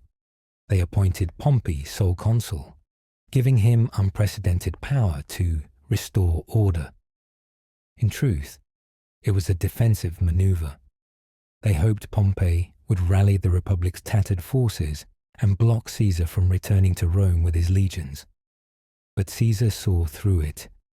He knew exactly what awaited him if he returned as a private citizen: prosecution, disgrace, and exile. His enemies had spent years gathering ammunition against him. Legal charges, political grievances, debts that had once been favors. They would destroy him if given the chance. So he offered a deal, a compromise. He would disband his army and return peacefully to stand for consul, if Pompey did the same. He made it clear that he wasn't seeking civil war. But the Senate, confident in Pompey's legions and terrified of Caesar's popularity, rejected the proposal. They called his offer a bluff and issued an ultimatum: disband your army or be declared an enemy of the state. Caesar had spent a decade in Gaul learning how power really worked. He knew that hesitation was death. There would be no negotiation, no legal loopholes, no mercy. On the cold night of January 10th, 49 BC, Caesar gathered his men on the northern bank of a small, shallow river, the Rubicon, the legal boundary separating his province from the heart of Italy. Roman law forbade any general from crossing that river with an army. Doing so was an act of treason. It was a line not just on a map, but in the soul of the Republic. To cross it meant war, civil war. Caesar stood in silence for a moment, weighing the magnitude of what he was about to do. Then he turned to his officers and uttered the words that would ripple through history: Alea iacta est. The die is cast. He stepped forward. His men followed. With that act, the Republic entered its final chapter. News reached Rome in hours. Panic swept the city. The Senate, unprepared for how swiftly Caesar would move, descended into chaos. Pompey fled, along with most of the senatorial elite. They grabbed their families, their fortunes, and whatever loyal troops they could gather, and ran for the coast, planning to regroup in the east. They left Rome without a fight, without a defense, and without a plan beyond survival. Caesar entered the capital unopposed. No blood was shed. No doors were barred. In town after town across Italy, he was greeted not as an invader, but as a liberator. Cities opened their gates. Local officials pledged loyalty. His progress was relentless and bloodless, a march of inevitability. He advanced not like a conqueror, but like a man collecting what was already his. Meanwhile, Pompey crossed the Adriatic Sea, retreating to Greece, Rome's ancient rival, and now his last hope. There he summoned the armies of the East, called in old alliances, and rallied those who still believed the Republic could be saved. He was not done. The final reckoning had not yet come. But it was clear now. The fight for Rome's future would not be decided in speeches or scrolls. It would be decided by the sword. Caesar chased Pompey across the Adriatic, unwilling to wait, unwilling to yield momentum. He didn't have enough ships to transport his entire army at once, but he didn't care. He took the gamble. Caesar crossed with only part of his force, hoping speed and surprise would outweigh the risk. It was a bold decision, one born not from recklessness, but from calculation. He knew Pompey needed time to consolidate his eastern allies, and Caesar intended to deny him that time. He landed on foreign shores with fewer legions than he needed, but more confidence than any general had a right to. For weeks, he held his position, daring Pompey to move. He waited for reinforcements, watching the sea nervously, knowing that if a storm scattered his remaining fleet, he might be stranded, surrounded, and crushed. At Dyrrhachium, Pompey finally struck, and struck hard. His forces, larger and better supplied, breached Caesar's fortifications in a sudden and violent assault. For the first time in the campaign, Caesar's legions were driven back in disorder. Panic spread. Several cohorts were cut down. Supplies were lost. It was a brutal, demoralizing moment. The first real retreat Caesar had suffered in years. But even in defeat, Caesar stayed calm. He didn't collapse or lash out. He regrouped. He refused to let the defeat define the war. Instead of doubling down where he was weak, he shifted the battlefield entirely. With subtle maneuvers and deceptive tactics, Caesar led his army inland, away from Dyrrhachium's fortified cliffs, and into more favorable terrain. There, in the open plains of Pharsalus, he prepared for the reckoning. Pompey followed, convinced he now held the upper hand. He had more men, more cavalry, more resources, and the backing of most of the Senate. His generals urged caution, but his pride demanded victory. Pompey wanted to end the war in a single, decisive clash. At Pharsalus, he would have his chance. Caesar was outnumbered, but not outmatched. His men were veterans, hardened by years of brutal conquest in Gaul. They didn't just fight together. They trusted each other with their lives. Caesar arranged his troops with precision, hiding a fourth line behind his cavalry to counter Pompey's planned flanking charge. The tactic was new, risky, brilliant. As battle erupted, Pompey's cavalry swarmed forward, confident, overwhelming, poised to crush Caesar's flank. But then, like shadows from the earth, Caesar's hidden line rose and countercharged, not with javelins, but with short swords aimed straight for the riders' faces. The cavalry scattered, the flank held, and Caesar ordered the advance. His legions surged forward, punching through Pompey's center, driving the Senate's army into chaos. What began as a confident offensive by the Republic ended in total collapse. Thousands of Pompey's men threw down their weapons. The rest were cut down or fled. Pompey fled too, not to Italy, not to regroup, but to Egypt. There he hoped for refuge, relying on past diplomatic support and his reputation as Rome's great general. But Egypt was in the midst of its own crisis. The teenage pharaoh Ptolemy XIII, advised by cynical courtiers and desperate to win Caesar's favor, decided that Pompey was more valuable dead than alive. They betrayed him. Pompey was lured to shore under the promise of an audience and stabbed to death by assassins in front of his wife and child. His body was dumped into the surf. His head, severed and preserved, was prepared as a gift for Caesar. When Caesar arrived in Alexandria, he was presented with Pompey's severed head in a basket. The sight reportedly struck him with grief or rage, or a deep, performative sense of both. According to the sources, he wept. Was it for Pompey the rival? For Pompey the friend he once admired? Or for Rome itself, now reduced to assassination and theatrics on foreign shores? No one knows. But in that moment, something shifted. This wasn't just a civil war anymore. It was a war over what Rome had become, and who would shape what came next. And Caesar had walked into another conflict entirely. Egypt was gripped by a dynastic crisis. Ptolemy XIII, young and impressionable, held a throne in name, but his older sister, Cleopatra VII, had a different vision. She had been exiled by the royal court, yet she had no intention of staying gone. She understood that whoever won Caesar's favor would rule Egypt. What followed was one of the most iconic entrances in world history. Under cover of night, Cleopatra smuggled herself into the palace, rolled inside a carpet, or, as some accounts suggest, a linen sack. When the bundle was unfurled before Caesar, out stepped the exiled queen. Young, radiant, fiercely intelligent, and utterly unafraid.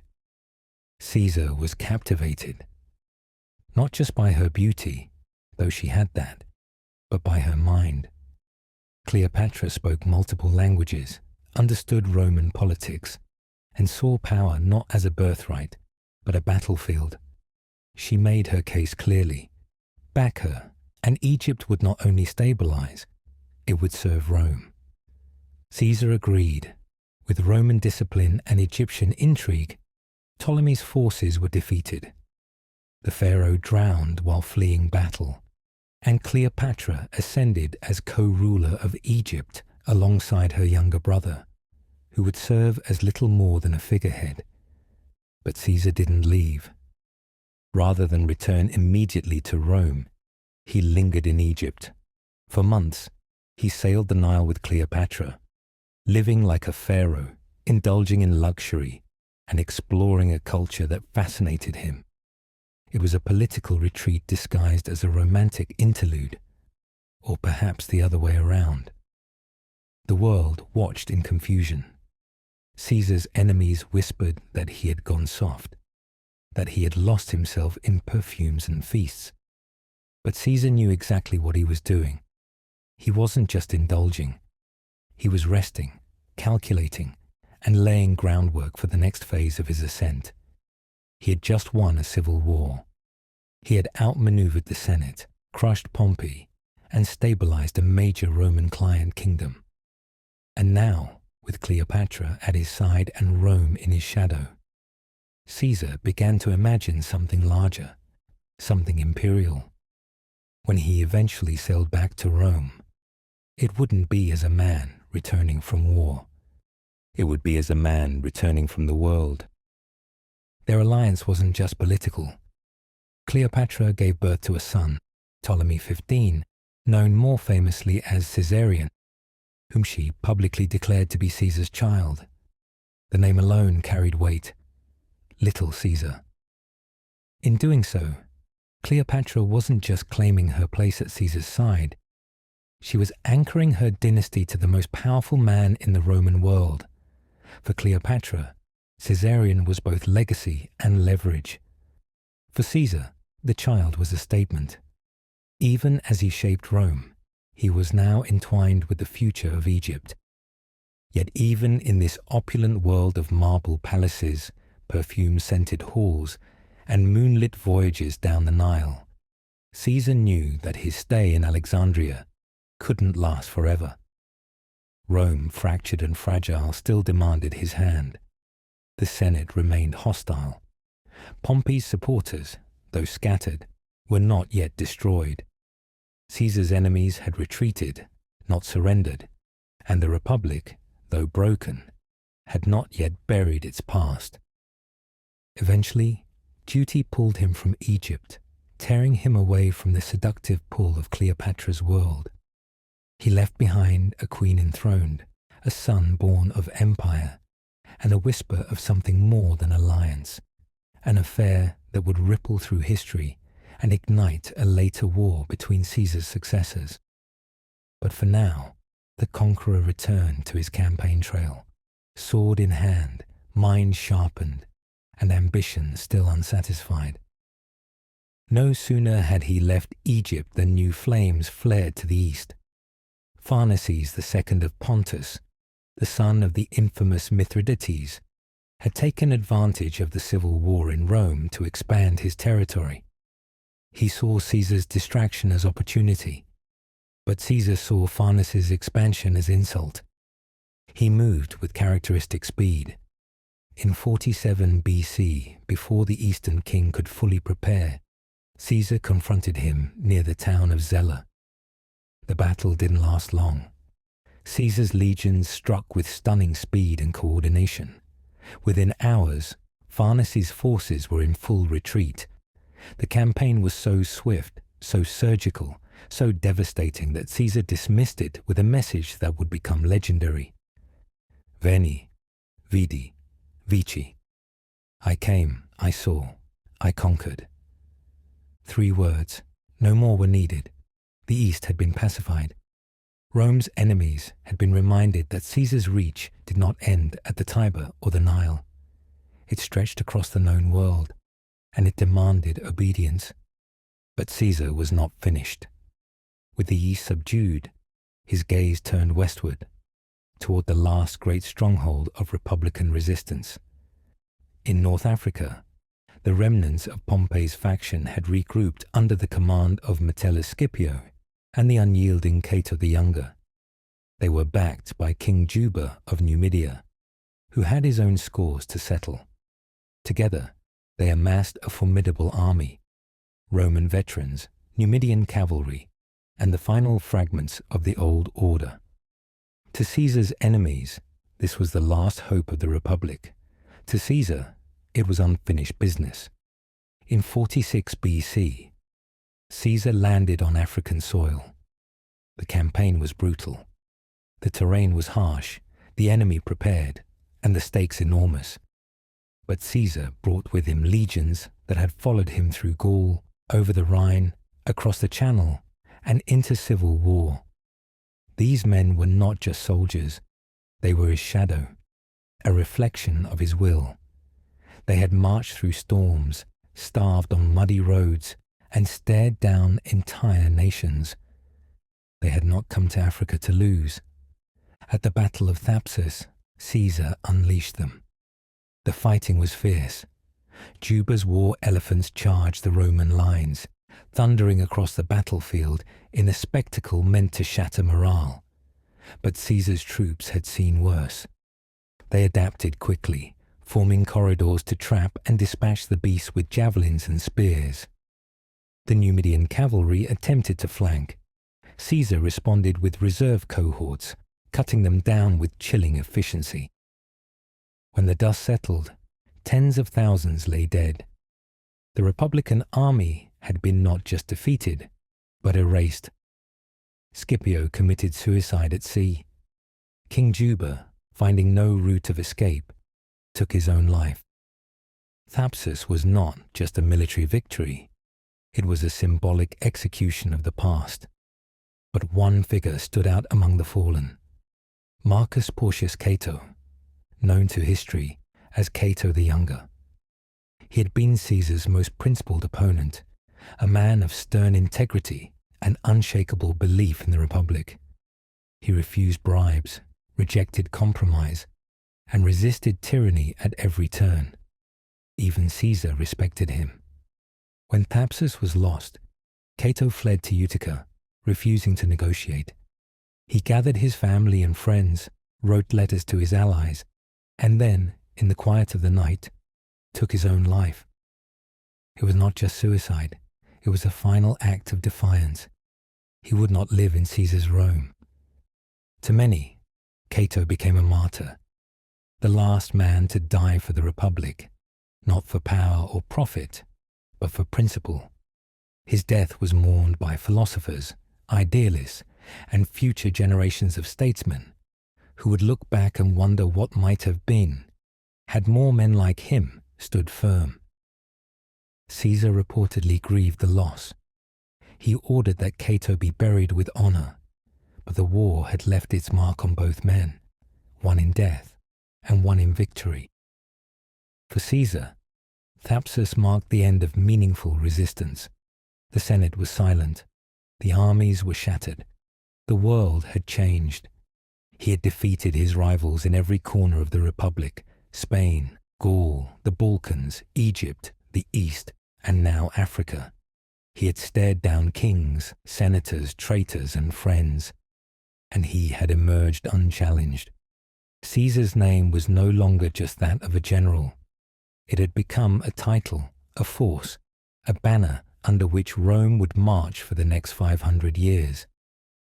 But back in the capital, as banners unfurled and laurels were prepared, one question hung in the air like a storm cloud. What would Caesar do with total power? And more importantly, what would Rome do with a man who had no one left to fight but itself? With his enemies dead, defeated or exiled, and no legions left to challenge him, Julius Caesar returned to Rome in unmatched triumph.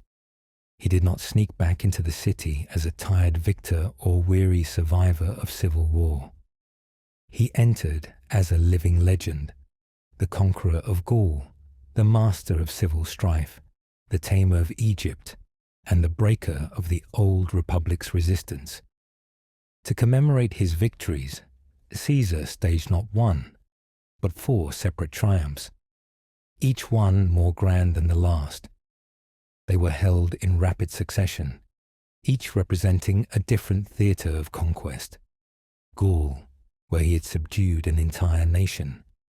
Egypt, where he had reshaped a dynasty. Pontus, where he had struck down a rising king with blinding speed. And Africa, where the final embers of republican resistance had been crushed under his boots. The parades lasted for days, a festival of empire, spectacle, and spectacle as rule. Exotic animals, treasure-laden wagons, and captives in chains flowed through the streets. Banners flew overhead. Musicians played.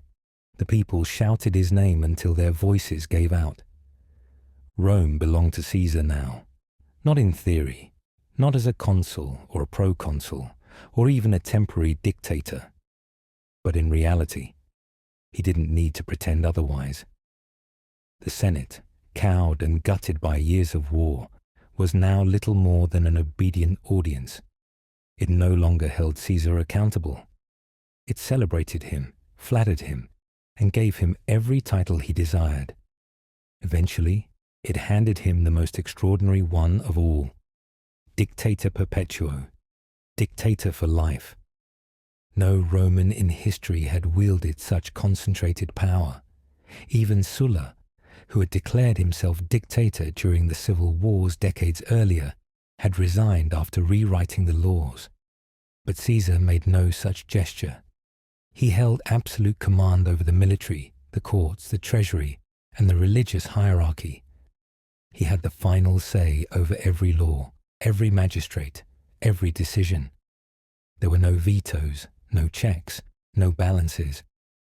The Republic still existed in name, but everyone knew it was now Caesar's Rome. With power secured, Caesar turned to reshaping the state itself. He did not rest. He worked like a man possessed, driven not only by ambition, but by a vision for what Rome could be if freed from corruption, indecision, and the endless tug-of-war between elite families. He slashed debts that had crushed the lower classes. He reformed the grain dole, turning chaotic handouts into a more sustainable system. He introduced a new calendar, based on the solar year and overseen by Alexandrian astronomers, that replaced a hopelessly confused mess of lunar cycles and political manipulation. The Julian calendar, as it came to be known, would outlast the empire itself. Caesar expanded the Senate, increasing its size to 900 members. To traditionalists, this was nothing short of heresy. He filled the chamber not only with Roman elites, but with provincial leaders from Gaul, Spain, and the East, men who had never held office in the city before. To Caesar, it was modernization. The Republic had become an empire, and the empire needed to reflect its broader population. But to the patricians of Rome, it was sacrilege. The Senate now included men who didn't even speak Latin as a first language. It felt, to them, like the final insult, the dilution of centuries of noble blood.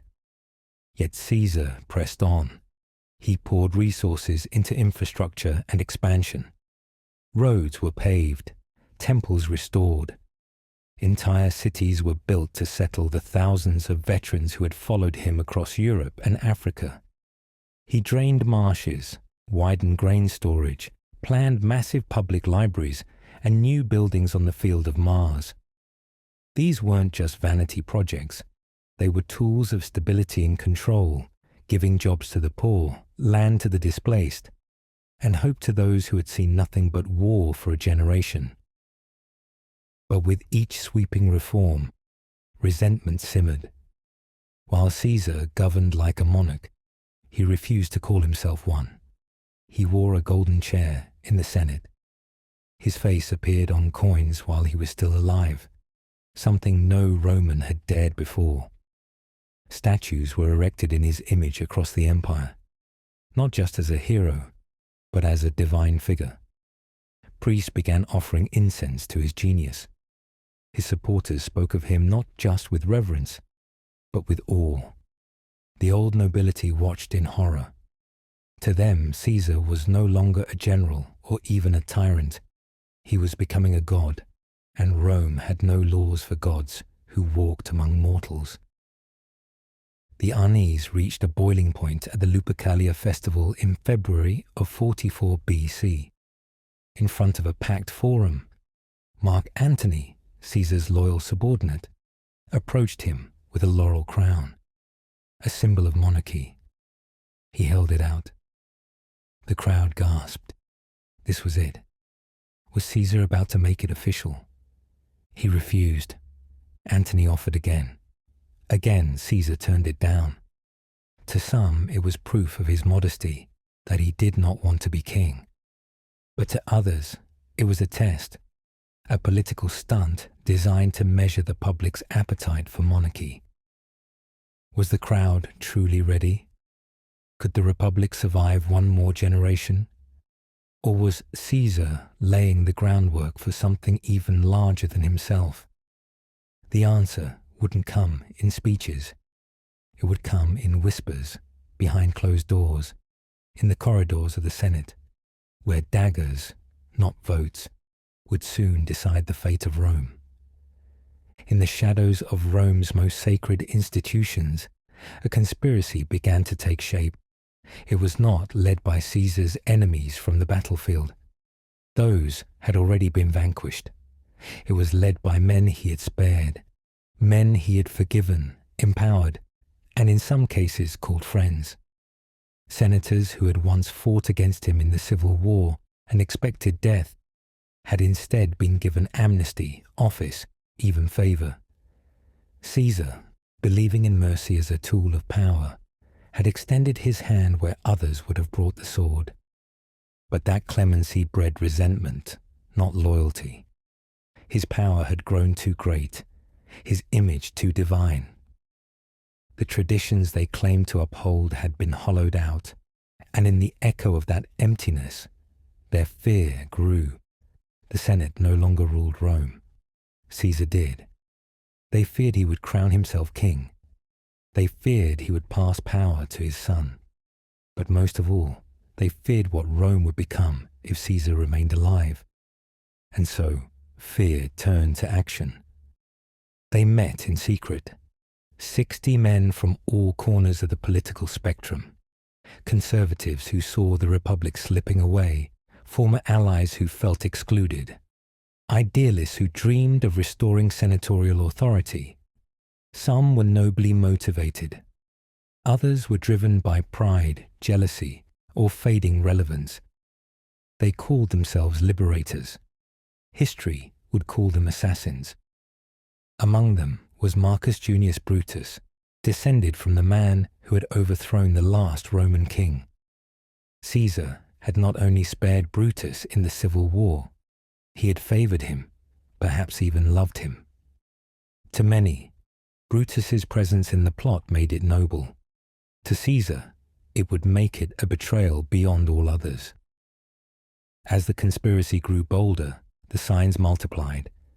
Omens appeared, sacrificed animals without hearts, birds flying the wrong direction, dreams soaked in blood. Caesar's own wife, Calpurnia, begged him not to attend the Senate session on the Ides of March, March 15th. She had dreamt of his statue bleeding and Romans washing their hands in it. Friends warned him.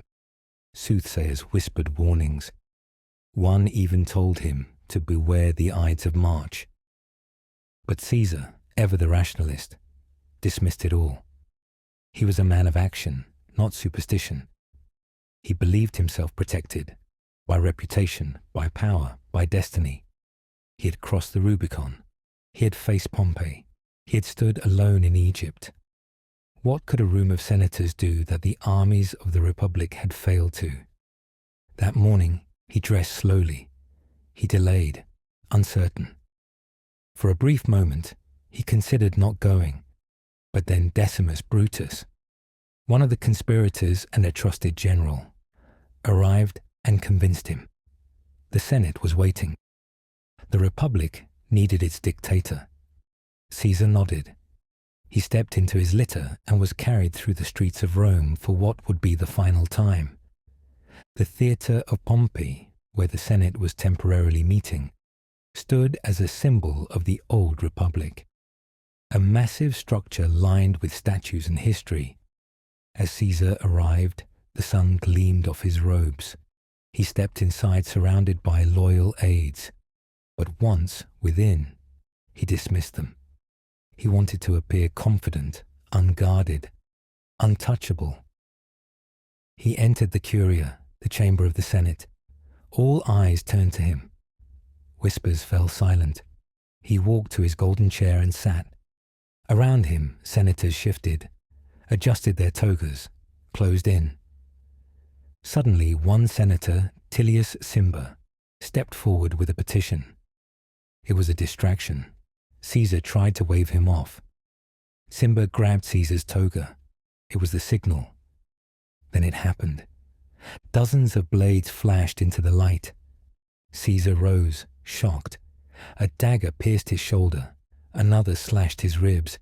He fought back, using his stylus, the only weapon he had, but it was useless. He turned, staggered, looked around for help, and then he saw Brutus. According to legend, he stopped resisting. His eyes met Brutus's, and in either Latin or Greek, accounts vary, he uttered the words that would echo across time. Et tu, Brute? Even you, Brutus. Then he drew his toga over his face, not to hide in fear, but to fall with dignity. 23 wounds tore into his body. Blood soaked the floor. sprayed the marble walls, pooled at the feet of Pompey's statue, the very man Caesar had defeated years before. He collapsed there, at the base of his greatest rival's likeness, as if the past had come full circle. Rome's most powerful man had been murdered not on a battlefield, but in a meeting room. The assassins stood over his body, blades dripping. They raised them skyward and shouted to the heavens, "Libertas!" Freedom. They believed they had saved the Republic, but Rome did not rejoice. It froze. The streets did not erupt in celebration. They went quiet. The people didn't see liberators. They saw murderers. The man who had given them land, peace, grain, entertainment, the man who had brought glory to Rome, was lying in a pool of blood, and the men responsible were fleeing the city within hours. The conspirators had no plan for what came next. They had removed the tyrant, but not the system he had built. Caesar had filled the vacuum left by a broken republic. But once he was gone, the vacuum remained. Into that void poured chaos. Caesar's funeral turned into a riot. His body was cremated in the forum. Crowds surged around the pyre. A mob seized benches and torches, throwing them into the flames. The fire spread. So did anger. The plebeians, once quiet, now roared for vengeance. The Senate barricaded itself. Mark Antony, Caesar's loyal ally, stepped into the chaos. He gave a funeral speech so moving, so incendiary, that it turned the city upside down. He read Caesar's will aloud, revealing that Caesar had left money to every citizen, parks to the public, and honors to the veterans. It wasn't the will of a tyrant. It was the will of a man who had loved Rome more than its rulers. That day, the dream of a restored republic died. The assassination, meant to restore liberty, had destroyed stability. In killing Caesar, the conspirators had killed the one man who had held the fragile order together. They didn't stop dictatorship. They made it inevitable. And so, out of blood, betrayal, and fire, something new began to rise. Not a republic, but an empire. If you enjoyed this journey through the rise and fall of Julius Caesar, don't forget to like the video and subscribe to Tales Unbound for more epic stories from history's greatest moments. We bring the past to life, one tale at a time. Hit that bell icon so you never miss a legend.